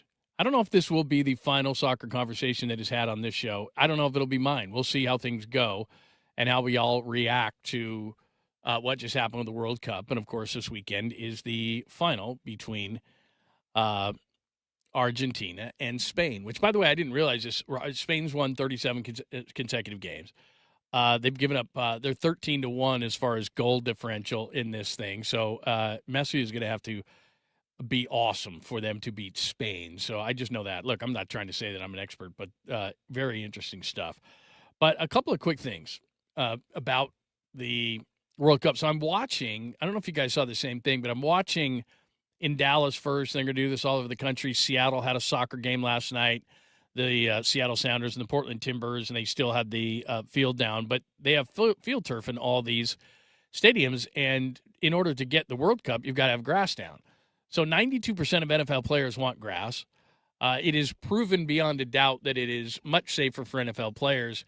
And I get it. It's more expensive, but if you want to keep your players healthy, which I would think that most owners would want to do, you've already got the grass in there. Why pull it out?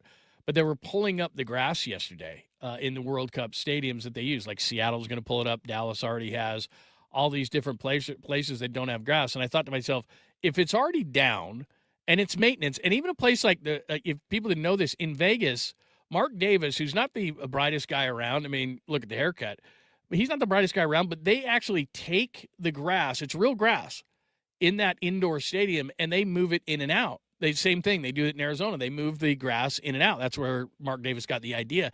So even in indoor stadiums, you can do it if you want to do it. It is much more expensive, but the NFL makes money hand over fist. And yet these owners who sit and say they want player safety and then they play every day of the week but Tuesday, and they're going to actually take grass off the field and put it in the turf. That blows my mind. Anyone else? Does that blow your mind? No, I saw that about the Cowboys yesterday, and I was just thinking, like, the players have been so outspoken about what they want. And it's not like they're asking for a bunch here. It's just, hey, this is safer for us. This is going to protect joints, ligaments, all that jazz. But, of course, no, we have to save a buck. We have to save a lousy buck. And they should just keep grass. Just listen to your players. I don't know why that's so difficult. Unreal. Yeah. I saw that yesterday. I'm like, you've already got the grass in there now. Heck with it. Just maintain the grass. But they're not going to do it. The get-in price for the World Cup final has surpassed Super Bowl 48, held at Allegiant Stadium in 2024. $11,117. Now, I'm not asking about soccer, but would there be an event that you would pay upwards of? Let's just round it, okay? They say 11,117. The Super Bowl between the Chiefs and the Niners in Vegas was 9,411 as a get-in price. So let's just call it 10 grand. Is there something off the top of your head that would be absolutely worth it? And I don't care if it's sports. Could be a concert, could be alive, dead, whatever. Just off the top of your head, anything that you would pay 10 grand for. Could be anything. Could be a play, could be music, could be sports, anything.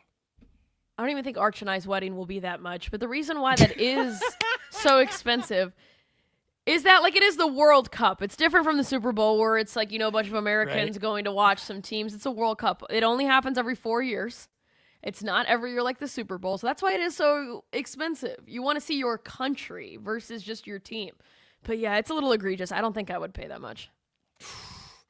Man, they made me do this. I didn't want to do it, but this is what TV stations do. And they said, the sports director comes in and says, here, because this makes me feel very unimportant. And they said, when we were in Vegas covering the Super Bowl, what we want you to do is go up to regular-looking people and say, how much did you pay for your ticket? Oh, so I had to walk around the morning of the Super Bowl. I get there really early, and we have our crew, and we're walking around, and people start, coming into the stadium, and I say, hello, sir, how much did you pay for your Super Bowl ticket? And it's amazing. And it's another one of those things that you can't judge a book by its cover, because I walked up to this couple that had traveled. So, you're talking about staying in a hotel and the prices were all jacked up and all this kind of stuff. And they were from Kansas City. And, Kansas City at that point had won a couple of Super Bowls. And this couple that looked, and it's not like they didn't look like they had any money, but they paid like $20,000 a piece for the Super Bowl tickets, plus stayed in Vegas, plus flew, out there, all the kind of things. And you're eating, and Vegas isn't cheap anymore. And I almost fell over. I'm like, $20,000 a piece. And they were sitting in good seats. They were lower level seats. I'm trying to think, maybe like 35-yard line. So you're talking about 40 grand for tickets to the game. And I said, are your kids still going to college? Or we don't have kids anymore. Our house is paid off. So I get it. They're like, we've got disposable income. We wanted to see the Chiefs play in the Super Bowl. We wanted to go to Vegas. That's what we did. I was just like, 40 grand. Do you remember whenever me the 20 grand? They were... Right. When they were interviewing like Knicks fans, they're like, "What do you do?" They're like, "I'm a janitor. I work in sanitation." Like, can you afford this? Probably not. I'm like, "What are we doing?" I am shocked at some of the people and what they do. But look, man, it's just kind of the power of the whole thing. So there you go. But some people will do that. There's no way I would do that.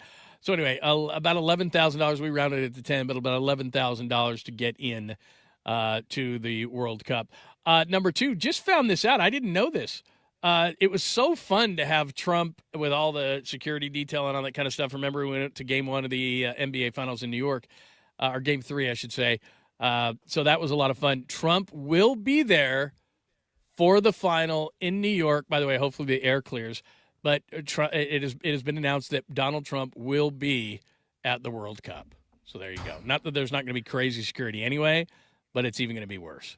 So I was going to say, is it going to do the whole TSA thing where Shams even loses his AirPods and they try to search him down? Oh, God. That would be amazing. That would be absolutely I actually amazing. think we already have pictures from it. I think this is what we're going to see. I think that's... Yeah. Oh, wait. Sorry. I didn't mean to click that one. You got to be on the YouTube channel. That was amazing. By the way, just so we know... And just so you can prepare, I do have that story about the teleprompter and the Trump speeches. So I don't just random. I try to find those, just like I try to find the art stories, because your Trump is absolutely amazing. I mean, people they've got to know. All right, number three. How will the World Cup be remembered by American fans? Do you think it will be remembered in a positive manner? Even though we got beat the way we got beat by Belgium, which has wonderful beer. But come on, man. We can't get blown out 4-1, but we did. Or is it just going to be remembered for there were so many great things in the food and the people and the tourists and they gave us a little bit of a spark early on and we looked pretty good. What do you think it's going to be ultimately remembered for in America, the World Cup? Good, for the casuals who only watch the United States, then it's not going to be great because you're just going to remember Freeze messing up on the pitch. You're going to remember this team not being that strong. You're going to remember Balogun, the red card getting waived, but then him not performing at all, Pulisic getting pulled. You're right. It's going to be a mess. If you watch other teams, then you're going to think this was really well done. It was well done in Mexico, Canada, and the United States. I think sharing it between the 3 countries was brilliant, and I think they all did a fantastic job hosting all of these different countries. So I think you're going to look at it through 2 different lenses, depending on if you're a diehard and you watched all of these matches versus just the United States. I think it's the thing that's weird about it is, and I don't know why I came up with this theory in my weird mind, is that the reason why everybody embraced us so much, like we've seen what Erling Haaland has done, and he went to Dallas and he got the stuffed raccoon, and everybody loved our food, and they were eating big beef ribs, and they were stealing our ranch and all that kind of stuff, is that we're one of those teams, like if you look at, a lot of times you want to equate other sports so people can understand apples to apples rather than like apples to oranges, is that I think that everyone loves us because we're not a threat, and they know it. Like, we get all excited for a minute, but they know that we're that team that's really not going to threaten them, so they're not mad, because if we were really good in soccer, other countries wouldn't like us. Like, they don't like us in other ways, but they totally embraced America, and one of the reasons they did was because, okay, yeah, we're a little bit loose and fast, and it's fun to come here and everything, and they're kind of not used to what we do, and we have junky food and all that, and they love it, but they also know we're not a threat to beat them. And if you went to a country where it's like, this is the number one team, then I don't think they'd like us, because when you're a threat, people don't like you. And when you're not, they're kind of like, cool. And so I think they completely embrace our country because they're like, look, you might flash for a minute or two, but you're going to stink. And then we're just going to love everything that you do. I don't know if that's weird for my convoluted mind, but I kind of came to that theory by the end of it is we're not a threat to anybody in soccer. So they like us because they're not afraid of us. They don't fear us. Oh, this would be totally different if this was in Argentina. Oh, right. People would be so mad because, like, of course, it's in their home country. Of course, they're going to be in the final. It would be a totally different story. No, I totally agree with that. Like, you can hate the United States for whatever reason, but it's really hard to hate their soccer team because they're not really good. No, we're not good. Laura, how will you remember? Or I don't know if I asked you this. How upset were you when that Mexico-England game was absolutely great, and you're a big fan? Like, how will you remember it, and how upset were you? Because I don't think I asked you that. Yeah, the remembering it, I think it's gonna be fun. I didn't watch just the United States. Actually, maybe only watched 2 of their games. To be honest, I watched everybody else's games. Oops, I am American. But I liked it. As someone who, again, I don't watch soccer all the time. I'm every 4 years, I'm like, all right, let's go, guys. Yeah. A lot of people are like that. Yeah. Even though I played it and I like playing it, and I do occasionally watch some games around the year, success, just like Addie said, it was great. And especially if you watch other. Again, it also helps that social media helped with Haaland, and then other players who were on some little controversies. I think even if you were just a little curious of soccer, for whatever, Messi being here, I forgot one of the 2 of the Korean players here. One of them plays for us here in LAFC. Son, again, like, just a little curious. I think you had a good time, and hopefully you tell all your friends. And I think for the next time, I think there'll be more fans. Even though we might not be that good, but we'll have fans for other teams. For myself, I was a little upset. I was with my dad. We were watching it, and we were the second half. We were just sitting there, just like, what is going on? We were just yelling at our TV. My brother's texting us from Canada because he was with his sister-in-law, with my sister-in-law and their family. We were all just angry texting and just frustrated, and yeah. At least they showed up. We didn't even show up, and we lost the U.S. It was embarrassing. All right, I made people wait to the end on this because this is so good. So think of Stephen A. Think of Mad Dog Russo. Think like this guy is that in England. And so they do these live broadcasts during the games. And at the end, it was becoming clear that England, which had a lead at one point, and this is just Argentina the entire World Cup, they just kept coming back and coming back and coming back. This guy's name is Jamie O'Hara.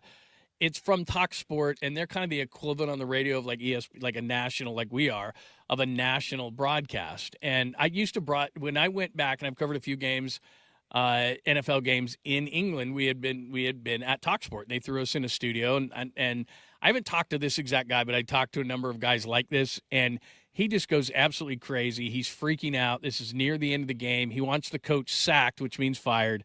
But we'll give you a little taste of, we think that we go crazy on our teams and all this kind of stuff. But here's this guy named Jamie O'Hara of TalkSport in England as they're losing to Argentina. Sack him! Sack him! Sack him! Sack him now! Embarrassing! Oh, here we go. I told you, mate. I've told you it's coming. I told you, Jace. It's been coming for 15 minutes, mate. I told you it's been coming for 15 minutes. You can't play like this. You cannot play like this against Argentina. They will not quit. They will not quit. It's a terrible, terrible decision for Thomas Tuchel. It's a terrible decision for Thomas Tuchel. We retreated way too early. Way too early. We could have had Rashford. We could have had Saka. We had so much more to give in this game. And we just retreated. It's a terrible decision. This is what he's brought in for. To get this decision right. Oh, my God. We're out. We're out. We're out. It's the worst decision ever. It's a sackable offense. Argentina have won it in the 92nd minute. It's a shocking, shocking decision. Thomas Tuchel, you should be embarrassed. Sack him. Sack him. Sack him. Sack him now. Embarrassing. We're out. How can he make that decision? How can you make that decision with 25 minutes to go? He's all over the place. He's absolutely bottled it. And we're out of the World Cup because of Thomas Tuchel. Embarrassing. Ooh, that was me. That so sack him is obviously fire him. So this is not the NFL. It's not sack him as in sack. He's saying fire him like 55 times. Tuchel is the head coach, or is the manager, I should say, of England, and he's just going bananas. And then, by the way, on the next day on his talk show, which he does, he did the same thing for like hours at a time, just one after the other after the other. So there is some of the passion. Yeah, go ahead. He was so right. Tuchel parked the bus with 30 minutes left, which what that means is his defense, they all retreated back and basically built a wall. And so for him, this is what it means. This is England. This is what it's for them. I can tell you that to this day, my uncle and I will still revel in the fact, like, we have World Series wins. We have stuff we can be happy about, but we'll still talk about 2019 when A.J. Hinch pulled Greinke. We still talk about that. We talk about Colt McCoy's bum shoulder. We talk about Bill's wide right. We talk about the Minneapolis Miracle. We all talk about these things because that's what we felt in that moment. So I'm totally with him. I'd be doing the same thing. I mean, when it was Mexico, I was very under the influence and saying some things. But I get it. I get it. That is all of us, okay? It is. Oh, that was amazing. Sack him! Sack him! Sack him! The game's not even over. Like someone's supposed to run down there. By the way, you're fired. I don't know who's going to finish who's going to coach the game to the end, but you right now are fired. Absolutely crazy. The guy went absolutely bonkers. It was incredible. Finally, one last question on the World Cup, and then we'll get to Lund's last call, which is insanely good today, I believe. How much are you going to make it a priority to watch the final? Like, you're going to be in England, right? You'll be in England by the time the final hits, right? Argentina and Spain, you'll be there. Oh, you got to find a place. You got to, because even though people are mad in England, they're going to watch the final of the World Cup. Like, you got to find a pub or something. It'd be amazing. What time is it going to be in England? Yeah, that's right. It's nothing crazy. We looked it up. It's nothing crazy. Don't ask me the specific time. I can't do math right now. I'm a comm major. We know this. Yeah, there's no math on the show. It would have been cool if England was there, if England was in the final and she was there. That would be crazy. That would have been the time. Yeah. We would have been calling Addie like the next day. Hey, give us a report. How was it? This would have been boots on the ground journalism. Absolutely. Oh, that would have been amazing. That would have been really good. Anyway, I still think you'll have fun. Tons of people will be watching it just because they love it so much. And they'll love it just to complain. I mean, that's what's going to be amazing. So anyway, there you go. That guy was incredible. Just they're doing their show as the game's going on, as you can tell there, and it was crazy. All right, there you go. There is maybe the last time we talk soccer for 4 years. We shall see. All right, Lund's last call. 5 things you got to know so you can be a contributing member of society, including Trump's teleprompter operator. He's in trouble. We'll tell you why, and that gives us an excuse. You know why. There's a great story about Joe Flacco. The new season of quarterback is out, and he's part of it. This is unbelievable. The guy in Kansas City, I think we have some sound on that as well. Why he fell into the porta potty and for how long. I would rather die. We'll explain that one as well. And we were talking donuts because you were having donuts before, and we were offering them to a caller today. Tyreek Hill has never had a donut in his life until now. How did he react? The 5 things that you got to know. Len's last call next, only here on Westwood One Sports and the Westwood One Sports app.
Final segment for today, the Drake Toll Show, right here on Westwood One Sports and the Westwood One Sports app. If you would download that as a personal favor to us, that would be tremendous. Thank you. It will pay off many, many ways. Lund's last call, 5 things you have to know, including Trump's teleprompter guy. He's in a lot of trouble. We will tell you why. We have some tremendous sound. I don't know why our guys, as far as broadcasters, they're all tremendous. We have a lot of great play-by-play guys in our country, but they're not as passionate as this. They don't bawl and cry. The new season of quarterback is out. Joe Flacco, it's like, bro, really? We'll explain that. Plus the guy in Kansas City, he survived. I'm not sure I would have wanted to. All those things coming up in Lund's last call, which are the 5 things you need to know to be a productive member of society. Give us one quick minute here because we've asked the entire show, hey, call the show. Love when you call the show. We're going to give you some stale cinnamon donuts that Addie's been eating throughout the show. Oh, they're not? Okay. No, they're just expired. We've got stuff laying around, and we always try to incentivize you with that. We have given you many, many things, compelling discussions to talk about. And Carl from Chicago called us at 310-840-4910. So we've been telling it. So we're going to come through, and then we'll do Lund's last call. Carl, welcome to Westwood One Sports. You go right ahead. Welcome. So, real quick, $10,000 to buy anything. Since no one wants to pay me to be in a movie, I would actually pay $10,000 to be in like a Scorsese movie or a Scream movie. And I want to play a character that actually gets killed. I want to be killed in a horror movie. I want to play that character and watch myself with all the special effects. I would definitely pay $10,000 to be killed or whacked in a Scorsese movie. Okay, with LeBron James, real quick. If you want to win championships, go to Cleveland. Less competition. You're not getting past the second round with San Antonio and OKC in the way. And I predict that he's going to take his daughter and put her in the role of Jeannie Buss and try to prepare her to be the owner of the Las Vegas expansion team in the next 10 to 15 years while he gets his kids on the team when he starts owning it. Now, when it comes to San Antonio, Houston, Dallas, they could all beat Golden State Warriors in a 7-game series real quick. But I want to recommend to Addie that if you go to London, why don't you try wearing a Ted Lasso jersey and a scarf and walking into a bar screaming, "Good day, mate. Hey, where can I get me some Harry Kane bangers? I want to pour some gravy on them, boy. Eat a little bit of sport dick blood pudding, eh? Good day, mate." And if they don't like that, pull out a guitar and start singing in a cowboy accent. "Hey, Jude. Don't be afraid. Take some brisket. It makes the mashed better." And real ass, I just want to say I ordered Chinese food last night. I found multiple wires in my egg rolls at Egg Foo Young. I don't have any proof, but because I said it, it's true. The egg rolls are laced with wires. Taps the FBI, what they call the eBay. They are lacing our Egg Foo Young with tapped microphone wires. Do not order any Chinese food anymore. Thank you very much. But definitely, I'd get whacked in a Martin Scorsese movie right in the head by like Pesci in a wheelchair or something. Outstanding. That is Carl from Chicago, and that was well worth the wait. See, we don't take a ton of calls. We just take great calls. And that's just what that was. I mean, that was just he went like 10 different directions. That is absolutely great. It covered a lot of ground there. He answered a lot of things. And you know what's great about this show and doing a national show is you get, and you don't want to stereotype people, but it was like he had the Chicago accent. He was going a million miles a minute. He probably had 18 energy drinks this morning. That was outstanding. Dub Bears, like this Carl from Chicago. Outstanding. That was well worth it. Any thoughts on Carl I took from note. Chicago I'll do all of that on? in England. Yes, please do. All right, let's do it. It's time for Lund's last call. It's time for Lund's last call. All right, we're going to have to be fast here, but Trump's teleprompter operator made bank off his speeches.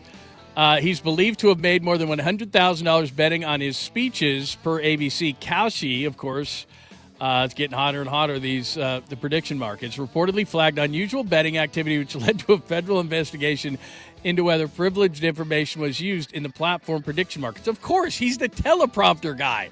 So whether he's going to say something or a speech was going to be a certain amount of time or whatever, and this guy won over $100,000 doing that.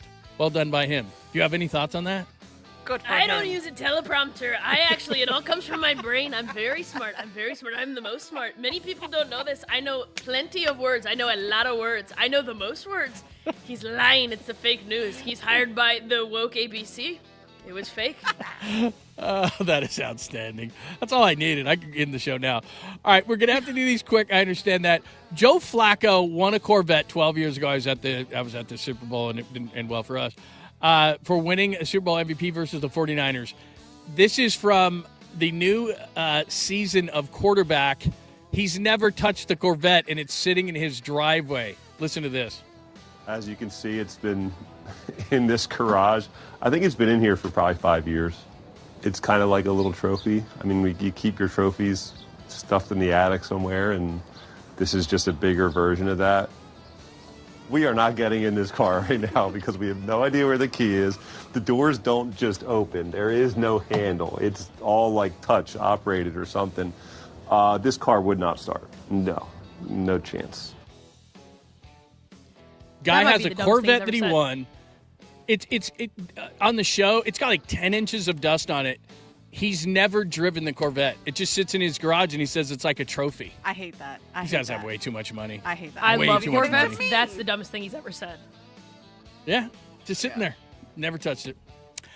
I'm not going to be able to play the audio on this because I got to get to the second piece of audio. But a guy in Kansas City, when the World Cup ended in Kansas City, there's all these porta potties, and they got to go pick up the porta potties. So they pick all of them up except for one because one, the door is locked.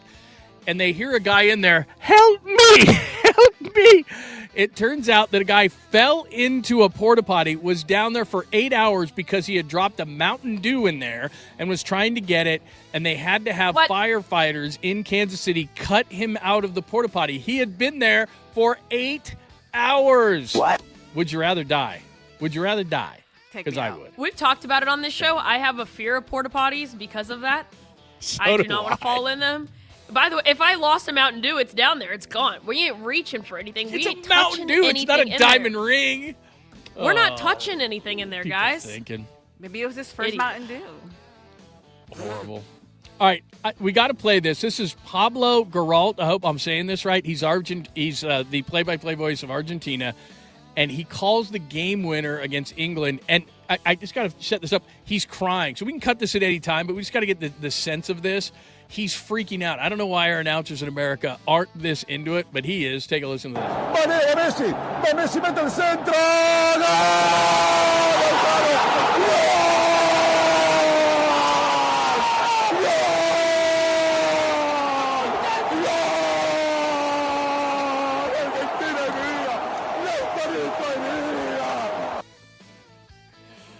He's crying. Like he's bawling his eyes out as he's screaming that. He didn't go with the regular, go. But why don't our guys do that?